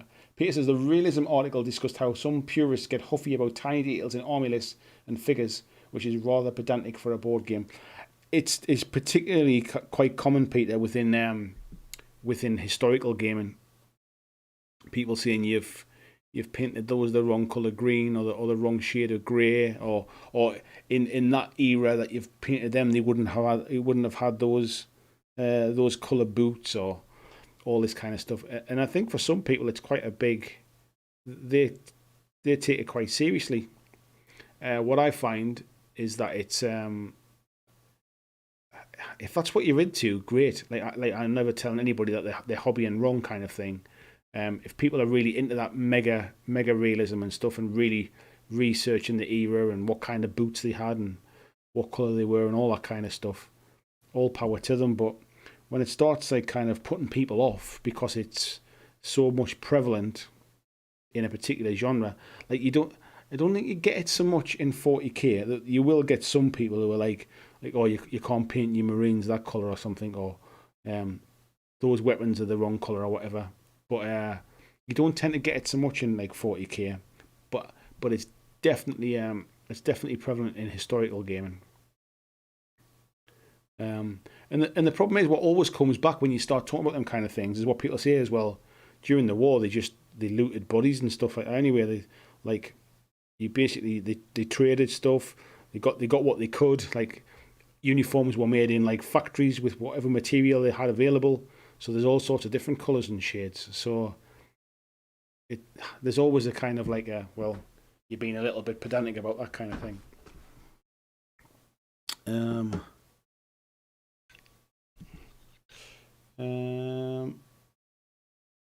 Daniel saying that Necron is looking good. Thank you very much, mate. They're coming together quick. And hello, mate. Welcome to the chat, by the way. VG saying mini won't arrive for a few weeks. Probably take until it arrives off from painting. Yeah, just you do what you need to do, buddy. Don't worry about that. It's your mini swap, to be fair. Peter saying, does anyone know whether Necrons ever use purple gauze? Asking for a friend, obviously. Do you know what it is, mate? There's so many. It's been expanded so much now with the dynasties and stuff that I honestly think you can just paint them whatever colour you want. I honestly cannot see it being like such a big deal. If you like the look of it, then you like the look of it. Don't let anybody tell you you're doing it wrong. That's the trick. If you've got a cool reason for it, then you've got a cool reason for it. See, this is what I quite like about these. I mean, as long as you water that down, that just runs into there on its own. I know some people are not keen on like too many details on stuff, but when it's almost painting itself, you don't mind so much, do you? Tell you what, the camera is bouncing away. Excuse me a second. Just trying to get it to. That's it. Focus back on me now.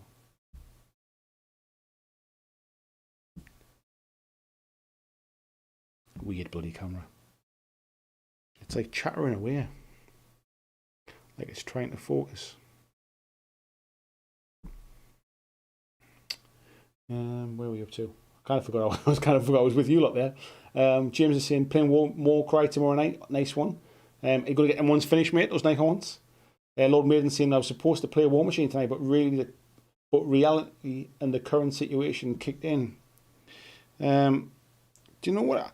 I'm starting to kind of get to a point now where I feel like I need to start getting out and playing games now and start actually meeting people and stuff, because I know we still have to be careful. You still got to socially distance. You've still got to kind of wash your hands and all that kind of stuff. However, we're in a very, very different position now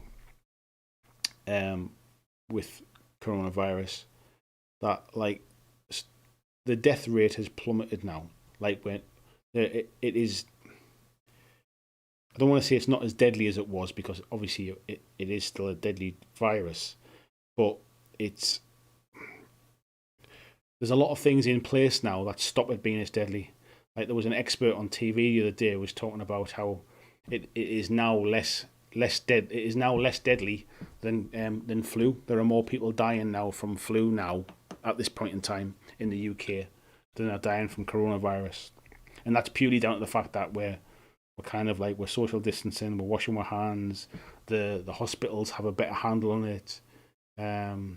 Like admissions, we're still testing high levels of it, but that's because we're testing more people now, so that the numbers will go up. However, hospital admissions are down.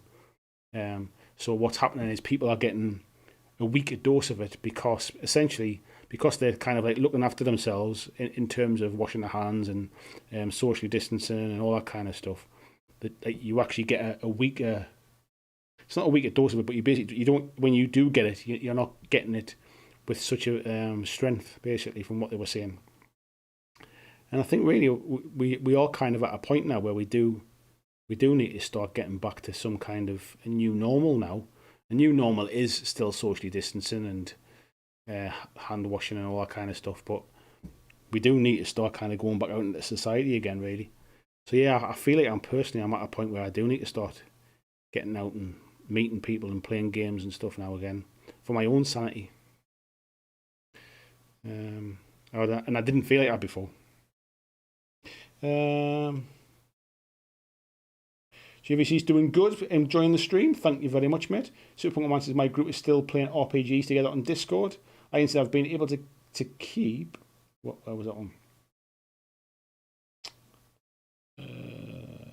Been able to keep every other week Stars and Steel game. Keep trying to make a battle report, but we keep getting the rules wrong. Yeah. Don't worry about getting the rules wrong, mate. As long as you're having fun, that's all that matters. That's the most important part. It's a little bit watery there. I'm just trying to kind of almost dry brush over the top of that like symbol on the chest. And the paint was just a little bit watery there.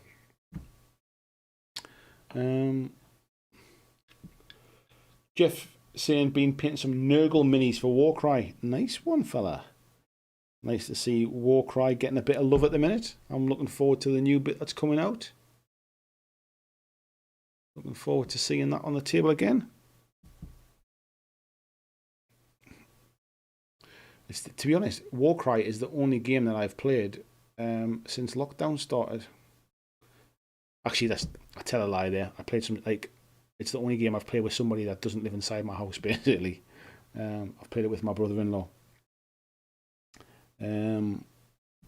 But yeah, Warcry is great purely for the fact that it takes no remembering the rules.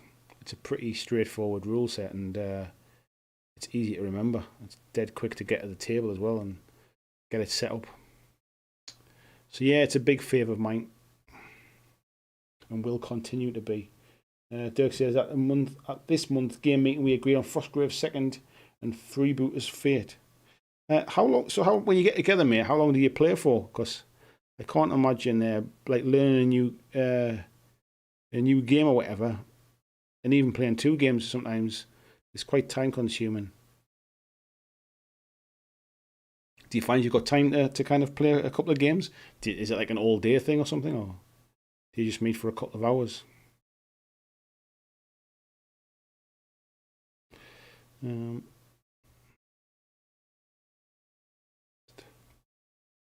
that one. One more to do. Super Pokemon saying you might go to the game store to learn 9th next week.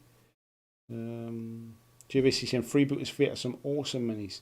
But the historical side is some of that but in this group we don't have people like that, I believe, unless Andy got a ton of messages about his bolt action stuff a while earlier. I didn't, mate, to be fair, but it's not prevalent like sort of everywhere. It's much more prevalent in historical wargaming. I think the thing is with bolt action is even some of the more kind of rivet counters is basically what people call them, the more snobby rivet counters, if you like. Even they don't even consider bolt action to be historical. So, and I think that's why maybe you see it a little bit less on that particular kind of game. But the other side of it is the stuff I did for bolt action, which was using Warlord's own paint range. Like, it's all right telling me I've used the wrong paints, but it's like, well, that's what Warlord sell for it. Just don't tell me, tell Warlord kind of thing. So,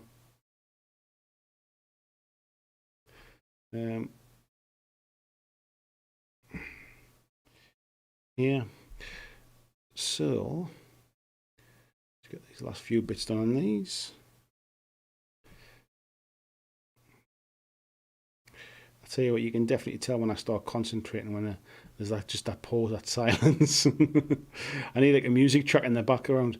I need that royalty-free music just to like lift waiting music. That's out of focus on me, folks, there, isn't it? Let me just go back to this main screen again. For some reason, why won't it focus on me now? It's having a moment. I wonder if I sit at a certain distance that it doesn't like. Let me get forward. Why is it not? I tell you what, I'm going to nip around the back of it and get it to refocus. Oh.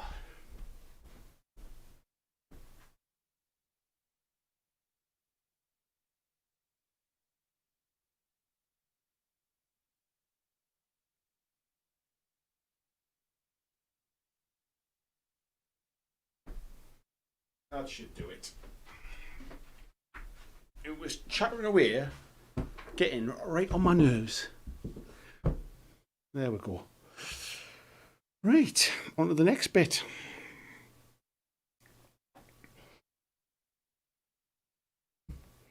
Crabby saying Necrons use whatever colour ghost you want, lads. Yeah. Vijay saying Eldritch Horror is a cooperative board game, so doing that to get the issue I've got with him being overly I wonder, I must have missed that. Oh, there. Old mate coming over today, gonna hang out, drink some brews, and play Eldritch Horror. Totally vibing Cthulhu Mythos right now. Eldritch Horror is a cooperative board game, so doing that to get the issue I've got with him being overly competitive. Good shout, mate. Good shout.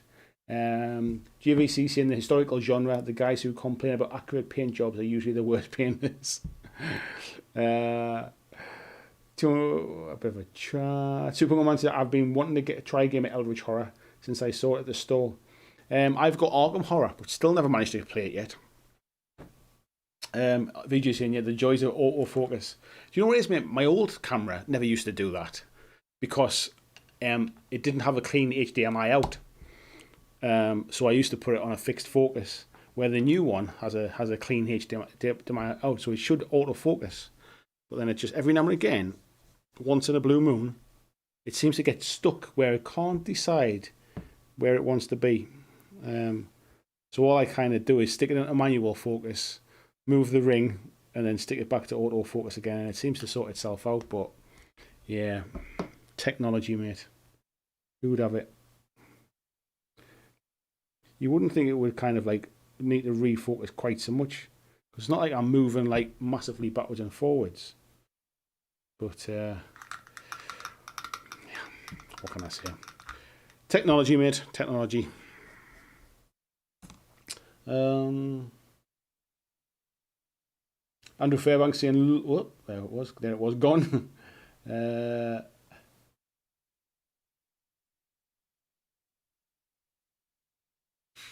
Billy Mark, have I just completely missed, mate? Thank you very much, Billy Mark. Sorry I didn't shout that out. I completely missed, mate, that you'd joined the Patreon. Thank you very much, buddy. Where was it there? Looking good. I think you just need to put orange somewhere else. Don't know where else. Maybe the base. Yeah, so what I've got, mate, this was like a test model I did. Let me go. This was the test one I did. With the kind of like the sandy bases and stuff like that.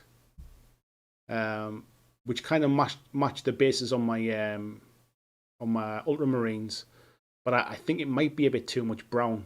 So I need something to contrast with it, basically, to do something different. So I'll get there, though. That's why I'm not really worrying about the bases at the moment. I'm just going to crack on and get them to that stage. VJ saying, cheers, Tony. Peter says, apparently one guy's got rather hot under the collar about a type of hat a historical army was using. A girlfriend of one player gave him a copy of Vogue and said, you need this as you're more interested in fashion than wargaming. I can imagine that, mate. It's funny. Some people get really kind of quite serious and quite hung up about it. I mean, to be honest, at the end of the day, it is a game. It is a game, isn't it? But hey, to each their own. If I'm fine with people getting kind of hung up on that kind of stuff on their own models because it's important to them. The problem is when it starts putting other people off. That's when I kind of draw the line at it. You shouldn't tell other people that they're wrong. Andrew Fairbanks says, no one understands COVID. Sister got it. Her living fiancé didn't, but his mother did from my sister. Sister would have never known she had it if she didn't work in a hospital that mandates tests. Yeah, my sister got it as well, mate. And she was like, she must have had a relatively kind of mild case, or it didn't affect her particularly strongly. She was kind of over it relatively quickly.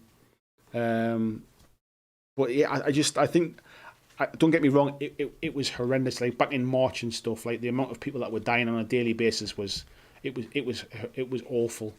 But what this specialist, I forget what he was called now, but he was basically like a disease control expert. And what he was essentially saying was, where it is now, it's no longer a pandemic, it's now endemic, which is like kind of like the flu, which means that it's in our kind of like, it's there in everyday life, but it's not classed as life threatening in most cases now, because the death rates have plummeted. Like I think it was at the weekend we had one death from coronavirus in the whole of the UK. And if you think about how much we've like locked down and how many people are like losing their jobs, and we're worrying about different things, and there's been one death, that there's more people dying now. So this expert said, I haven't got the facts to hand myself, but he was saying there's more people dying now, as they always do, from flu. They're not dying from coronavirus, and I think we're maybe starting to not really see the full facts anymore. We're maybe not seeing the full picture, and I appreciate it's kind of different all over the world. I know at the minute, like places like Spain and Italy are seeing like a bit of a second surge in the amount of cases, but what they're not seeing is they're not seeing the death rate rising either. So I think that's what this guy was saying, was basically it's like you have to take hospital admissions into account, because that's the point when it's kind of serious, and you have to take the death toll into account. But yeah, it was just quite interesting just hearing a different viewpoint from somebody that is also kind of seen as an expert, as opposed to the experts that are being politically driven, if you like. Anyway, that's enough about politics. I don't normally talk about politics, so that's as far as I get. Right, we just put some of that on. This needs to be a bit more watery, I think.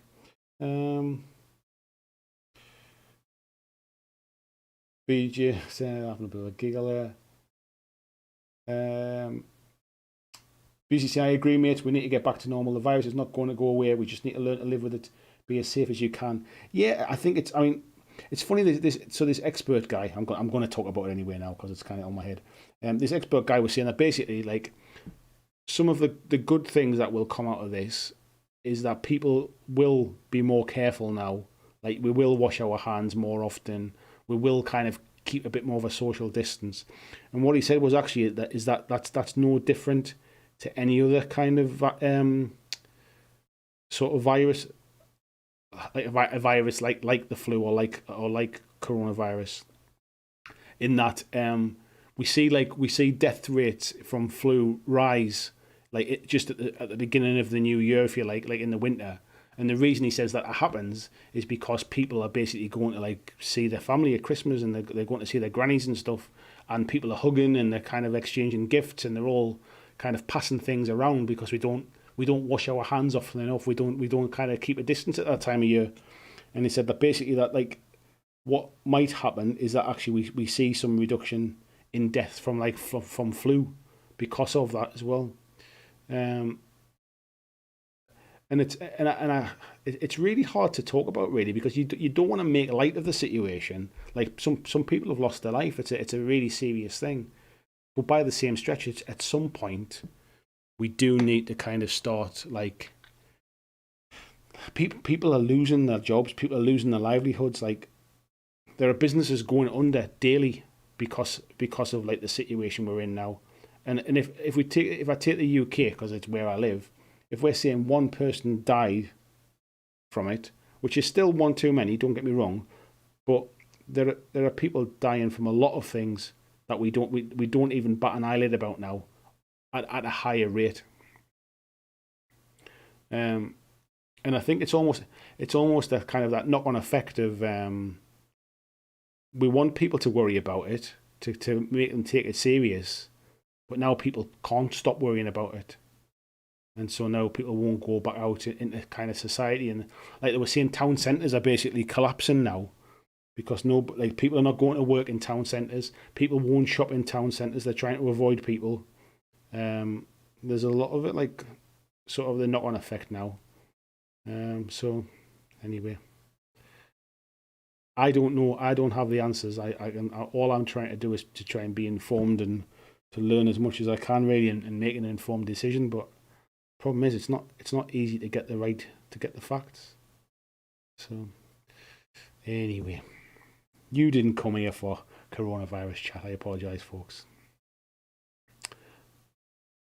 Yeah.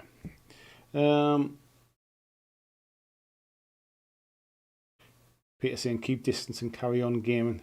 Dirk says meeting from 9 till 5ish, so a lot of time for gaming and chatting. That'll be why you managed to get a few games in, mate. Jeffrey says to me at the end of the day they are your minis. Paint them however you want. Exactly, mate. You've got people that are so upset about it, find someone else to play with. I agree, mate. I agree completely. There are too many nice people to spend time with, and not so nice ones. Actually, I'll tell you what I'm going to do. I'm going to drop some orange into the eye sockets on these, just to give a little bit of a glow to it. I just balled that up, didn't I? Let me just water that down a touch.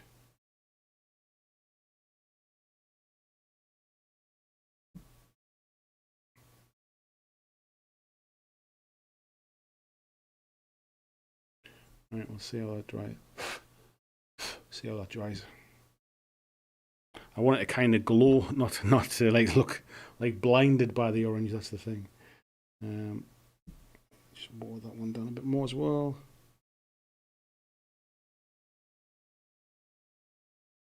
That's better. Try and I draw some of it out so it more like it's kind of glowing. Just trying to put a little bit into that cracker thing. So that one done.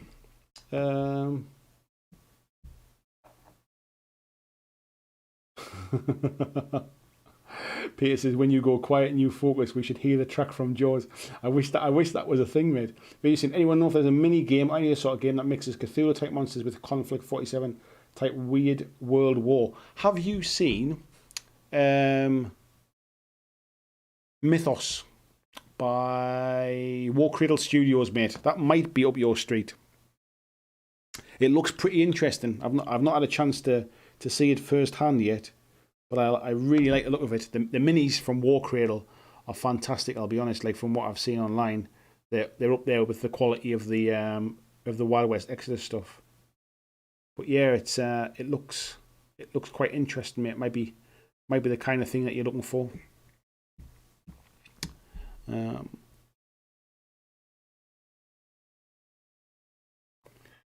Right.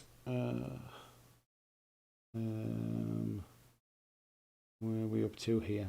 It's jumping around while I'm not looking. Tony Sin, as my son would say, that's much better, longer blurred at the edges. Tony Sin, you need the Tony Hawk music. I know you had orange on the mid logo. That's a good spot. Looks good. Yeah, I think it's a little bit hidden, mate, on some of them. It's not as easy to pick up, mate. So I'm actually going to take the orange a shade lighter than this as well, so it'll pop a little bit more. Let me just get that on camera. Not that you can really see much of what I'm doing on here, so I'm just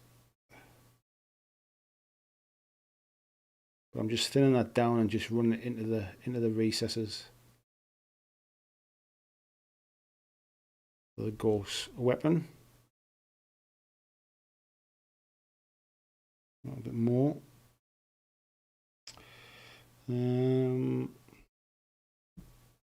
Tony saying black and yellow hazard stripes on the Necron bases. I think that might be a bit much, mate. I kind of want to just. I did actually buy some kind of Mars basin originally when I was going to do them the silver and green versions. I thought that might just make it like something a bit different, make it stand out. But when I decided to go kind of brassy and orange, I thought the Mars bases might be a bit much. So let me just get into here and highlight that up a little bit.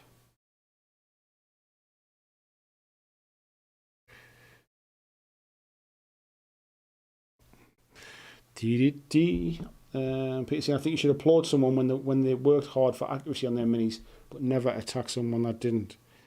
Yeah, I mean, at the end of the day, mate, we've talked about this a few times on my streams and things. Like, not everybody is trying to do an amazing job. Like, I'm not trying to do an amazing job on these. I'm trying to get them done. Like I want them to be, I want to be happy with them, but I'm not trying to win any awards with them. I want them to be like acceptable by me. I don't really care if anybody else accepts them. Like I want them to be acceptable for me.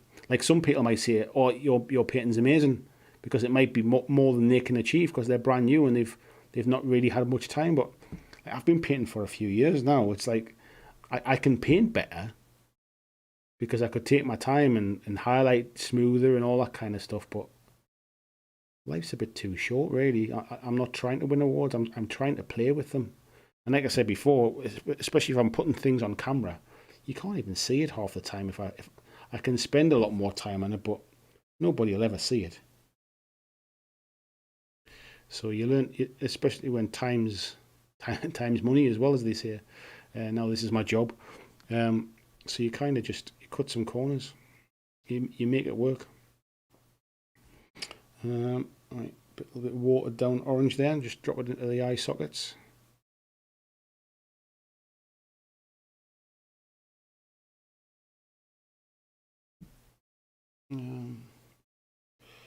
James says, I think that way more people had COVID in March than tests showed, which made the death rate look way higher.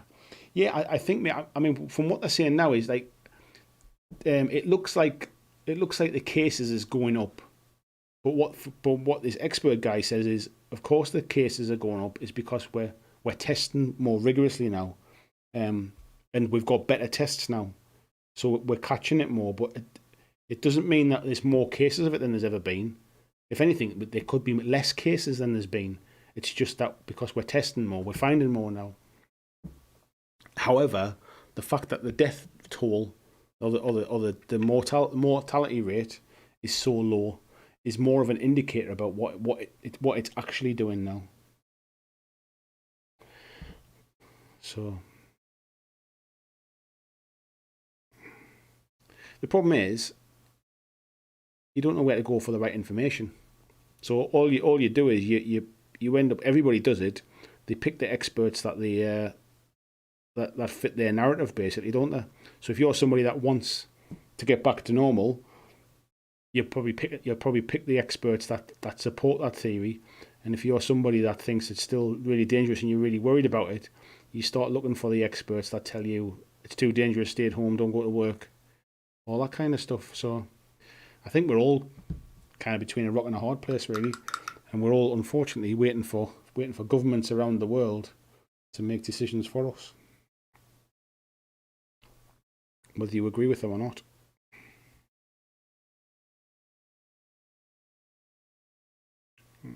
Just temper that back a little bit.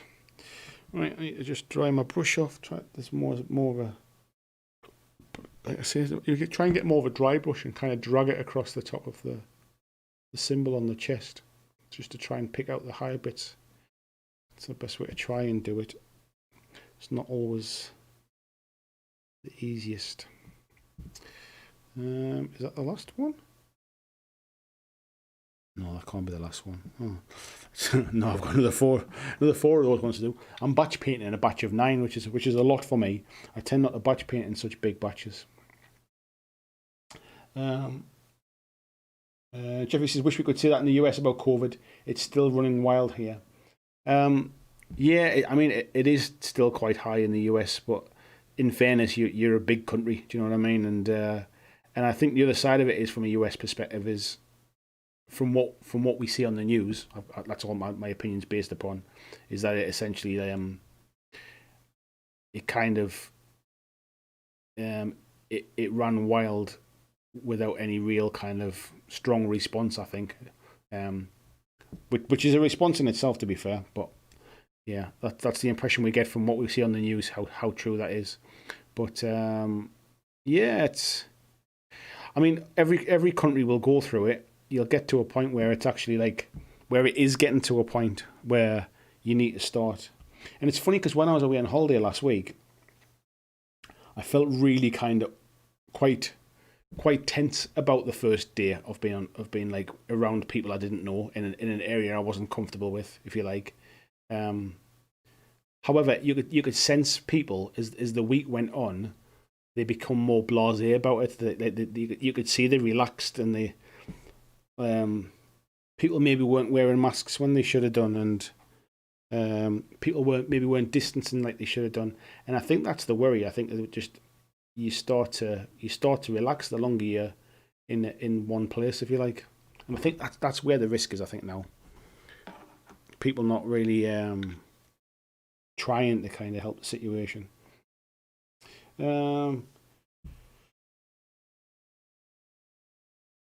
Super Pokemon saying, yeah, here in Texas it's still kind of bad. Andrew says COVID was running rampant through nursing homes. A strong flu would too, but we didn't understand that until death stats came through. I think the difference, Andrew, is that the deaths were really, really high, like versus kind of like your average death rate. It was huge, and the problem was, I think we did end up pushing it into care homes, and unfortunately they weren't prepared to deal with it, and there was a lot of people did end up dying from it in care homes. But so we can't really say it wasn't, like, it's not like it hasn't been really dangerous. Of course it has. The difference is now, the problem is we're all still thinking of it as like back in March and April when things were like really, really bad. We're not in the same place now, but we're treating it like as if it is exactly the same, and that's not the case anymore. And I think that's where we need to try and understand that. So anyway, doesn't mean I'm right. Like, just I'm trying to rationalize it myself, really, because I think the problem is I'm getting into a place where I'm almost like I'm not going out because I don't need to go out for anything, so I'm stopping in. So I'm not going to my local coffee shop and sort of buying a cup of coffee and keeping the local economy going. Like, I'm not going into town on a weekend and going shopping with my family and maybe having lunch out somewhere, and like, so if I'm not doing that, there's a lot of people not doing that. Jeffrey saying in the US they reported today that 0.01 died from the flu, and so far 0.06 have died from COVID. Yeah, it's a tricky one, mate, isn't it? I mean, the problem is if you have a family member that's died from it, I can completely sympathise why you would feel very different about those kind of things. But it's low. But the problem is when there's so many people live in a country, like I said the other day, so there was one person died in the UK the other day from it, and we're a country of 67 million people, and yet the whole country is on a massive lockdown. Well, not a lockdown so much, but on huge restrictions, and people won't go to work, and like teachers wouldn't go back to school. They've almost had to be kind of strong-armed into going back to school to teach kids, and kids are missing out on exams, and kids have missed out on university places because the government have screwed things up, and it's just a horrible, horrible situation. I really kind of feel for people, like the people that are losing their jobs now. If you've got a business, like, and basically you're on the bones of your backside now because basically people just aren't coming in anymore. Like that's awful. Through no fault of your own, like your business is kind of falling apart. That's the worry. Anyway,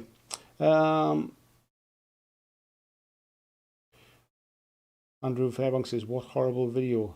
I must have missed that conversation, mate. Peter saying, I guess Texas City is very well populated, so it's hard to keep distance. I'm not sure, mate. I've got no idea. Andrew saying, there are a lot of distance between towns in Texas, but Houston, San Antonio are in the top 10 sized metros. Ian says, at a certain point, where was that one? Where was that one? At a certain point, humans will adapt eventually. We're not as advanced medically as we'd like to think.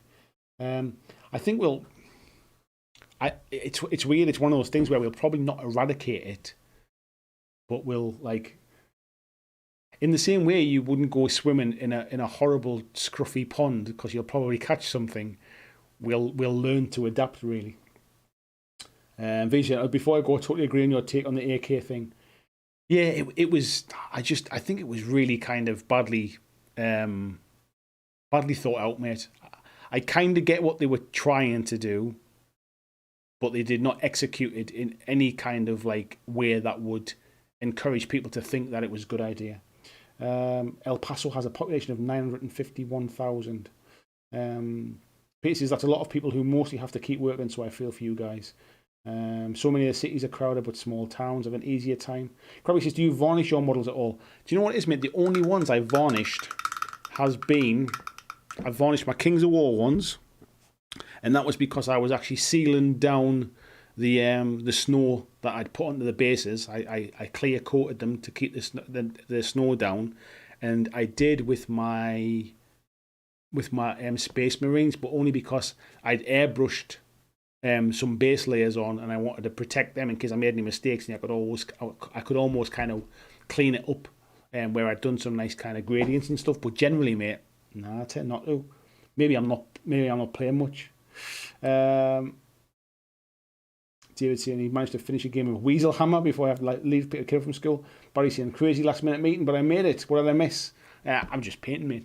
Miss me painting. David Moffat says time to go. Take care. Okay, buddy. Take care. Bit of chat going backwards and forwards. VC saying I've looked at Mythos, but the factions didn't really gel for me. I've not looked at them all, mate. If I'm being honest. Dirk says 2 orcs have their skin coloured, so back to watching Andy. Pomsy says, did this expert you were talking about happen to be associated with the government, I wonder? He didn't, mate. He had nothing to do with the government. That was the whole point. Is that basically what he was saying was that the government are not responding the way it should be. What he was saying was basically that, like, they were going on about lockdowns and stuff again, and about the potential, will there be a second, like, should there be a second lockdown? And he said there is absolutely no way we should have a second lockdown unless hospital admissions have gone are rising quickly, or death rates are rising quickly. He said if it's just because we've got high infection rates, but we've got low deaths. He says we shouldn't be locking down, because basically if we lock down and people are not dying from it, we've learned absolutely nothing from the initial wave, if you like, from the initial start of it. So yeah, he had nothing to do with the government, mate, because this is what they were saying to him. They were saying, so why is your opinion so different from the government? So that's he was just a disease kind of like Centre for Disease expert type thing or something like that. I can send you the link for it, mate. Actually, it was quite an interesting watch. The guy seemed to know what he was talking about, to be fair. And he wasn't kind of trying to pretend that there isn't a problem. He's just saying that basically by washing your hands and by distancing, we're already kind of doing everything we can. But it's not. It's pretty much like it's as safe as it can be now. As in, people will still catch it, but they're not gonna, like, the vast majority of people who are healthy won't die from it. And if you do have some kind of pre-existing condition that's really sort of makes you high risk, you probably got the same kind of pre-existing condition that makes you high risk for a lot of things. So I just found it interesting. I mean, like I say, I've got no idea whether it was factually correct or not, but it was just interesting to see a different point of view. BG said I bought the Sinking City on Switch. Figured it would be good to break. Yeah, I've got a Switch, mate, and I must admit I haven't played it in ages. Jeffrey says you're completely correct about the US and our response. Yeah, like I say, we see a very one-sided story here on the news in the UK, and our news is particularly kind of anti-Trump, I would suggest. So it's not easy to always see a balanced and factual or full facts version of the truth, really. But to be fair, our government are pretty. Our media is pretty anti-government as well at the minute. So it's. I think it's a case of it doesn't matter which country it is, nobody's getting it right. Paul saying, I tell you what, let me put it back to the main screen while I'm just cleaning some brushes here. Paul saying, I live in Oldham and we're in tougher lockdown measures and they don't give you the full story. When I read the news, they always use the stats that make it sound worse. Do you know what it is, mate? I was reading today about Oldham because obviously they were going to release the lockdown and then they didn't again. And they were saying that basically the infection rates is like doubled in the last week. But that's like they're probably testing a lot more people, so of course they're finding more cases of it. But if the hospitals are not becoming overwhelmed, if you like, and people aren't dying of it, then technically it's no worse than any other kind of like flu type thing. And unfortunately, like people are losing their jobs, people are not paying their bills, people can't feed their families because of this kind of thing, and that's horrendous. Like, at what point do we actually really start to look at the numbers again and start to kind of get people, you know, like we have to be starting to look at recovery now, unfortunately, like, because I don't want people to be dying from poverty. Do you know what I mean? That's the same thing. Luke's in evening, everyone. How we doing? Nice to see you, Luke, mate. Good to see you too. Peter says, you know, like my colleague said to me a while ago, staying alive is worth nothing. Oh, that jumped off the top of my screen there, sorry, mate. If it's the only thing in your life. Do you know what, mate? There's a lot of truth in that, mate, to be fair. But as I say, I totally understand that you guys get hosed on this stuff. Peter says, might sound harsh, but that's the truth in that. There is truth in that, mate. Luke says, I see we have a slightly new layout. It looks good. Yeah, it's hopefully, mate. I've obviously switched off it now, but yeah, I've been just switching the camera position around a little bit, mate. Ian says, the US made some big mistakes with nursing home treatment. Even happened in my small town. Hit a nursing home, got the staff, and then they couldn't either run the home or the staff or the shutter.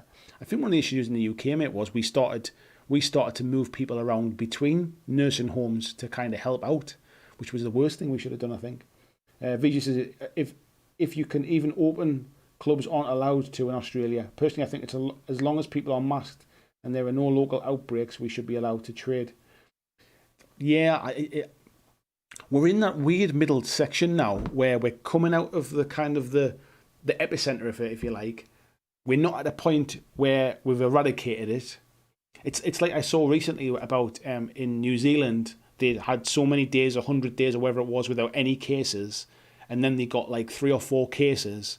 And pretty much from what it said in the news anyway, like New Zealand went back into lockdown again.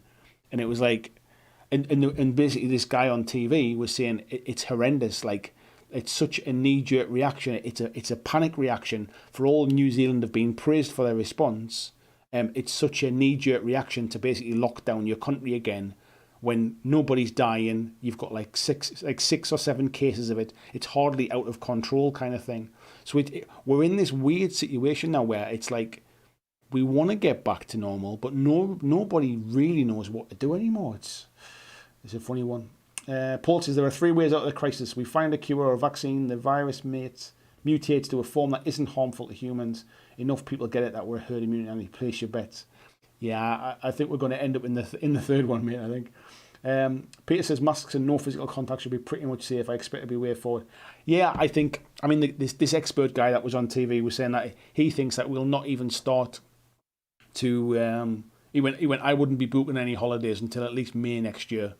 He said he thinks it's going to take until then to get to a point where we're going is it will get back to kind of some kind of old normal, if you like. We've got like about another 8 or 9 months of this, I think, at least. Interesting. It was a genuine question. I just wondered. Yeah, it was almost going against government advice, mate. I think that's what made it interesting. That somebody who was an expert, if you like, was going against government advice and almost saying that they're reacting to it wrong. They're basically they're looking at old data and like lagging behind it. The data that he looks at is kind of the up to date data, and if they did the same thing, would be making different decisions. Is what he was kind of saying.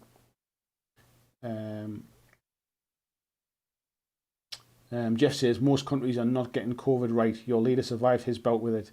I'd be happy to see how our leader handles it. I hope our outcome will be different. To be honest, I don't think there's... I'm not a conservative. I don't vote conservative. I'm not a fan of Boris Johnson in the slightest. But I do wonder how much he's been tarred with this one, and if anybody else would have done anything different, would they have been any better? I'm not really seeing a lot of countries and their leaders coming out of this like with glowing reports, basically. So I think anybody that's in that situation is kind of is fair game to get to basically just get the finger pointed at them. He's done a lot of things wrong, but I don't know how different it would have been with somebody else. That's kind of I'm a bit middle ground with that kind of stuff. Pomsy saying I'm not jumping to cancel AK just yet. I've never bought anything from them, mate. I certainly will never buy anything from them in the future. I think it was absolutely disgusting what they did. Paul saying that video wouldn't stop them. They put a bad video up. They took a bad video down. I think the problem, it's not that it was a bad video, mate. It was just completely insensitive. It was bad taste. It was designed to. It looked more like a cheap B horror movie than trying to be kind of sensitive to some very serious subjects. That's what I didn't like about it. Whoops. Paul saying all hospital admissions are tested. That's why they're finding a lot of cases, but those people are not necessarily being admitted for COVID. I think the other side, mate, as well is that they're testing a lot of people anyway. What this expert guy was saying was it's the amount of people that get who get admitted to hospital because of COVID-related issues and the amount of people that die from COVID. He says they are the key numbers. Otherwise, it's like people getting like a bit of cold and like feeling a bit unwell for a few days and getting better from it. He said it's the ones that are getting hit serious with it and the ones that are dying from it. Those are the key numbers now because we're over the kind of worst of it. So yeah, I think it's that, mate. Luke says, I don't mean to have a go at the discussion. Clearly that's going on, but it's getting so tiring that almost every conversation I have is about COVID. Do you know what it is, mate? It can't be helped. Like, unfortunately, it's the biggest thing that's going on in the world at the minute, and people aren't getting out of their houses. People don't always have other things to talk about, mate. And I've not really talked about it until now. This is probably the longest conversation I've had about it, really. So, just skipping ahead.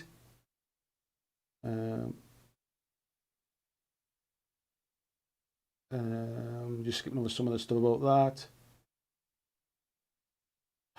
Pomsy, I completely disagree with what you're saying, mate. This is they were not trying to raise awareness at atrocities through modelling. That's not what they were doing at all, mate. They were trying to make money out of a horrible situation. They were selling a book which was showing you how to make gas chambers. They were showing you how to do like nail scratches down the inside of a wall where people had been killed. And then they made an edgy video to try and promote it. I think the whole thing was just really, really bad taste.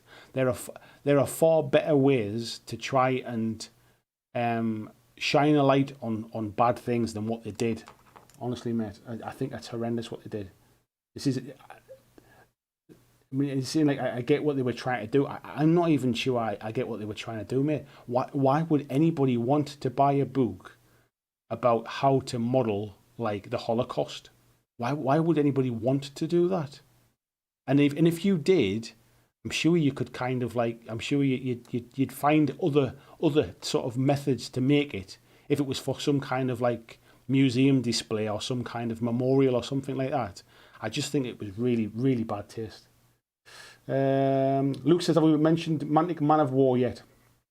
We briefly mentioned it earlier on, mate. I was just asking if people were interested in it, if it was something that basically other people were interested in. I didn't really talk too much about it myself because I know more about it, so I can't really say anything. I don't want to end up talking about it and give stuff away. So yeah.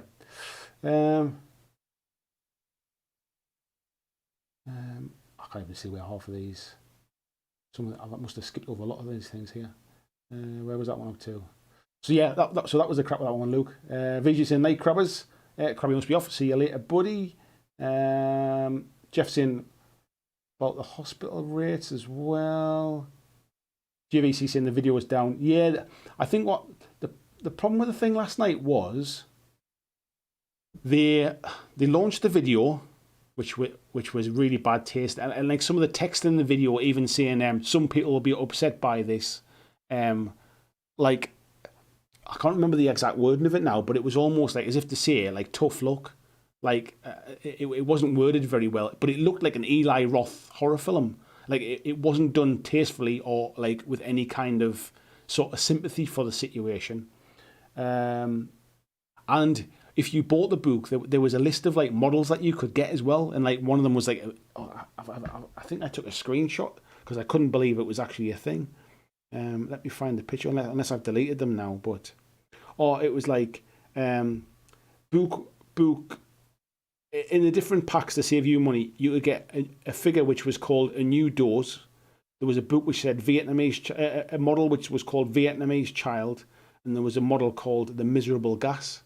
And it's like I can't believe you kind of like that's what you're basically like that's what you're selling. It just felt completely wrong, mate.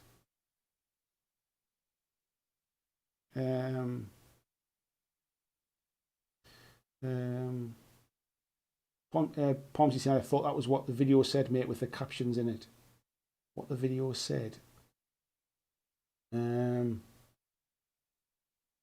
No, I don't think they said they were trying to raise awareness, mate. I don't think that. What they were trying to say was they were trying to say that art can be graphic, and art can be thought provoking, and it can basically it can offend basically.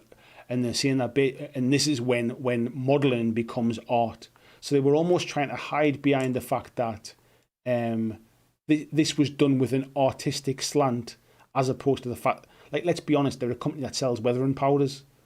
Like, they're hardly kind of like the right company to be trying to be like edgy art installations, if you like. It was some of the wording on the. It was just horrendous, mate. Andrew saying, going back to an earlier discussion, get in shape. That's one of the best ways to ensure you get. To get allergic to cancel. Where was that one? One of the best ways to ensure you beat it. Yeah, you're right, mate. You are. I wonder how many people are responsible for this video. How many people worked at that company? This is the problem, mate. I can't believe there was nobody in that company said, nah, hang on a second, this is bad, this, like, isn't it? Are we really sure we're doing the right thing? I can't believe there isn't people in that business that said that. VJ saying, nailed it, Andy, raising awareness is bullshit, yeah. Pomsy saying the video had the words awareness in it. Yeah, no, but I think it's bullshit, mate. I think it's just that they were trying to hide behind that. I mean, they were even trying to kind of link it to a charity thing as well. They were giving some of the profits to some Ethiopian charity or something like that. But I can't even think that's an excuse, mate. I mean, some of the stuff that was in that video was absolutely horrendous. Ian said, I didn't watch the video, but I'm very allergic to cancel culture. I don't think this is about cancel culture, mate. This is not like because somebody did something like sort of something trivially bad. This is basically, this is a company that was trying to profit off some horrific imagery and some horrific things that, like, why would anybody bring out a book that even the image on the front of the book didn't exactly make it feel like it was sympathizing or trying to kind of like to be like thought provoking. It was trying to be like a cheap horror movie. It was awful. Like, why do you need to have a step-by-step instruction on how to build a gas chamber? Like, I just find that horrendous. I don't think it's worth boycotting the company over, especially seeing if they've removed the video. The problem is, mate, it's not even about removing the video. It's the fact that they didn't have the sense. They didn't have the sense to not put it up in the first place. And basically, what they were doing last night was they were deleting people's comments who were commenting on it, saying about how bad it was. So it went through a number of phases last night. It went up with all of these horrible free minis, or additional minis. Then they started deleting people's comments where they were saying, like, are you for real? Like, I can't believe you've done this. They started deleting people's comments. The next stage was they took out the little bit about the minis. They took that bit out. Then it rumbled on for a bit longer. Basically, the dislikes on the video on YouTube got completely out of control to the point where they pulled it because I honestly think that they thought the business was going to go down the pan because of it. So I don't even think it's like they thought better of it. I don't feel it's like they felt that they had they'd misjudged it at that point. It was almost like shit. We need to do something because it's out of control. That's my opinion of it. I could be completely wrong, but it just felt like that they got so much bad press so quickly that they felt they had to act in it, and it wasn't through a sense of, oh shit, wait, what have we done? Because the book's still for sale. You can still pre-order the book. They've actually taken some of the images out of the advert, which I assume will still be in the book. That's the problem bit, mate.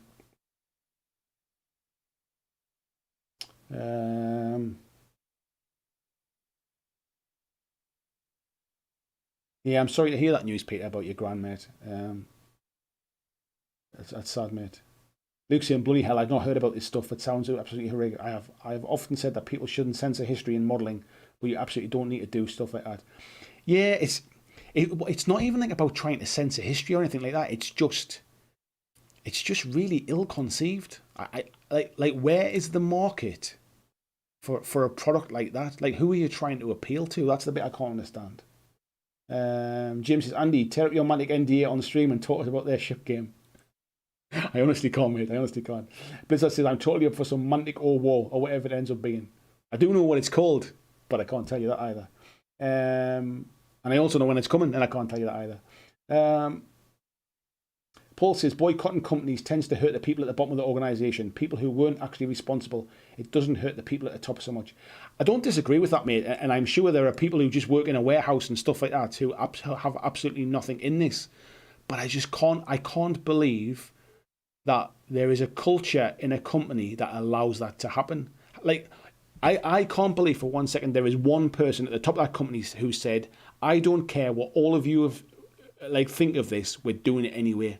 I really don't believe that that's the case. I would love to see a statement from them and to try and explain exactly what they were trying to do, because it was so misjudged that it's unreal. And I don't want a company to go out of business, but they need to then need to own up to it, or at least try to explain what the hell they were thinking. By just taking the video down and pretending it didn't happen, doesn't take this away. That book is still for sale. I can't believe anybody wants to buy that book. I'm sure plenty of people will, because it'll end up being some kind of cult status thing now for edgy people. But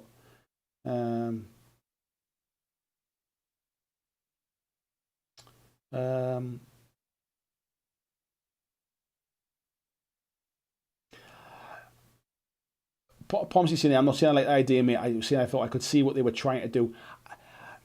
I'm not sure that you can say what they were trying to do, because their messaging doesn't match with what you think they were trying to do. If you read the words of their stuff, I mean, what was I can't even remember what it said now. I can't remember if I've still got the picture bit, but I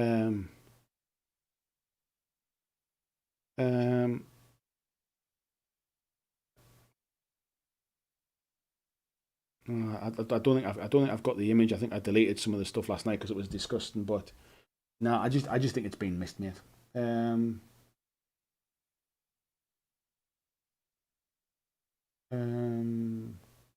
Luke saying, I'm not.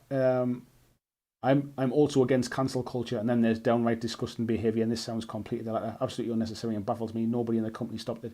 That's kind of where I am. I'm not trying to say I don't want people to lose their job. Well, I don't want people who had no say in this or had no part of this to lose their jobs, kind of thing. But somebody somewhere, like there's a marketing person works for that company who should absolutely be shot with shit. Like, I'm not saying he should lose his job, but somebody somewhere has okayed this. I just can't believe it.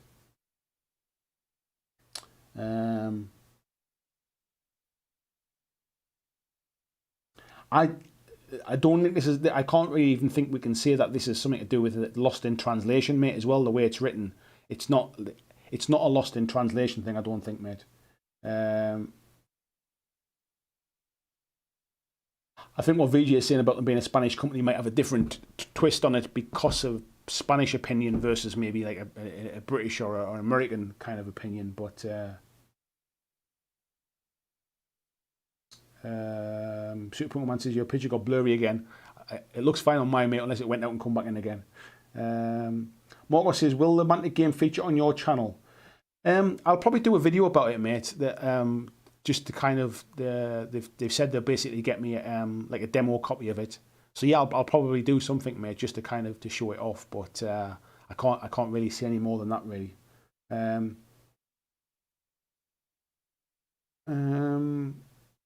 Which you say maybe it's your eyes. Yeah, it looks okay here, mate. I don't know whether it's you've been smearing Vaseline on the lens again. Is that what it is? Peter Nicholas is off. See you later, mate. Mark says more worrying for me. Who's the target audience? Who the hell wants to build it? That's kind of where my head's at, mate, with it. Like, this is what I was trying to say was like, who's the market for this? Like, why did, even if we take away the video, right? Let's take away the video. Let's take away the horrible image on the front of the book. Let's take those things away and just the content of the book, even if it's done tastefully. Who's the market? There must be a very tiny niche within a niche within a niche of people who want to build that kind of stuff.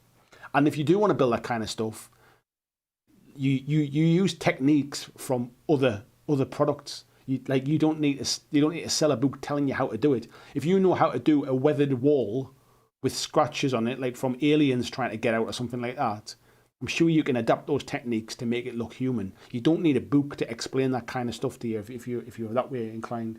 Paul said, I'm not disagreeing with you, although I refuse to speculate on what happened. I just don't agree with boycotting them. By all means, don't buy the book. The problem is, mate, there does come a point where you have to make a stand on the stuff that you believe in, and if you don't agree, I mean, and I'm not saying this is for everything. Like if you don't like something that a company does, like, but it's relatively minor, let's say. If you don't, let's just say it's a company that releases games, and you don't like one of their games, or you think they've done a bad job of it. That's very different to what AK did last night. And I mean, I'm not suggesting people don't buy their products. It's entirely up to everybody. I've never bought their products previously. I'm just saying that I'm not going to buy any now, because like why would I want to support that kind of behavior? Basically, I'm not suggesting everybody else does the same thing. But like I say, I've not bought from them previously. If I'd bought from them and I thought their products were absolutely fantastic, I might feel differently about it. I might still be pissed off about it, but I might feel differently about not buying from them. I'm not suggesting we kind of like, I'm not wanting this business to go to the wall. I just want them to kind of realise the error of their ways, really, and just to try and like explain what the hell they were thinking, really. Because if they come out and go, we stand by everything we've just done, which they obviously don't because they've pulled it down, but if they're saying that they stand by it and they still think it's a good piece of work, then I'm less likely to kind of like to want anything to do with them, really. Luke's saying, if a company gets boycotted because of something like this and innocent people lose their jobs, it's not the fault of the boycotting public, it's the fault of the misguided management. Yeah, I do agree with that, mate. VG saying that, but what was that one? Need to own it publicly and not the bullshit excuse they offered. I haven't even seen an excuse, mate, to be honest. I haven't seen anything from it. Beauty saying the paintbrush was pants anyway.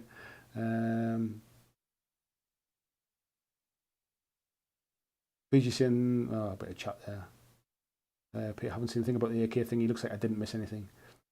Pomsy said, if you read the description for the book on their website, as an English speaker, I don't think you can deny serious translation problems in terms of the language and relaying the intent.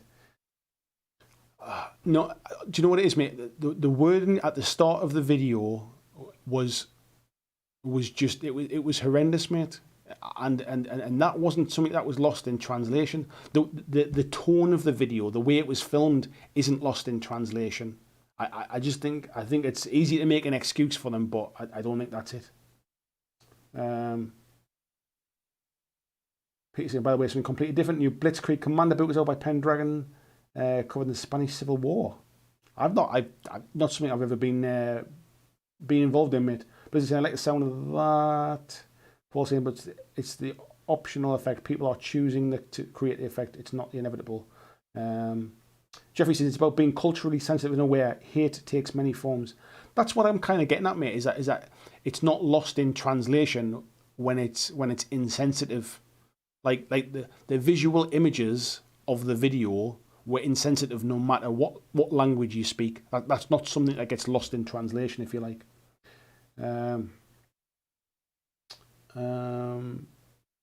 Pomsy saying the video's a different thing. I'm talking about the explanation for the book. To be honest, mate, like their explanation's one thing. I still don't agree with it, but that's still up there. And let's not forget that's been changed since yesterday as well. Their text has been changed since yesterday.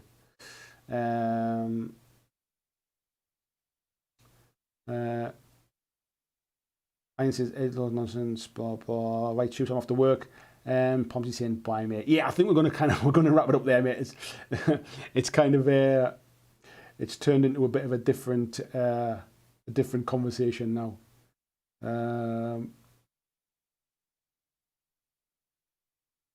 I've not seen. I must admit, mine, Paul. I've not seen any apology that was issued and removed. It was obviously problems with the apology as well, by the sound of it. Jeffrey Higgins says, thanks for the great live. This is the reason I donate time for dinner in the US. Thank you, man. It's been a bit of a different chat tonight, mate, and I'm not even sure if I'll leave this one up. Really, it's been more for the viewers, I think, for tonight rather than the wider public. But yes, it's been cool. So Luke's saying there, let's talk about everything Andy knows about Mantic or War. It will slip up somewhere and drop something. I definitely won't, mate, because I'm ending the stream now. So thank you very much, everybody that's been in the stream tonight. Thanks a lot, and I will cheers to you too, Palmsy, mate. I'll catch you later, mate. I will see you all next Monday on their live stream. Thank you very much.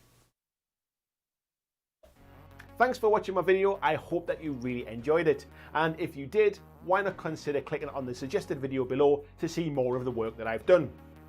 If you'd like to support the long-term sustainability of this channel, why not consider checking out my Patreon, where you can pledge and support from as little as $2 a month, and there is lots of different tiers and bonuses which will give you access to a private Discord server. It will give you free t-shirts, free mugs, a podcast every month, and a number of other things, including getting your name at the end of every video, like these awesome folks who already support me now.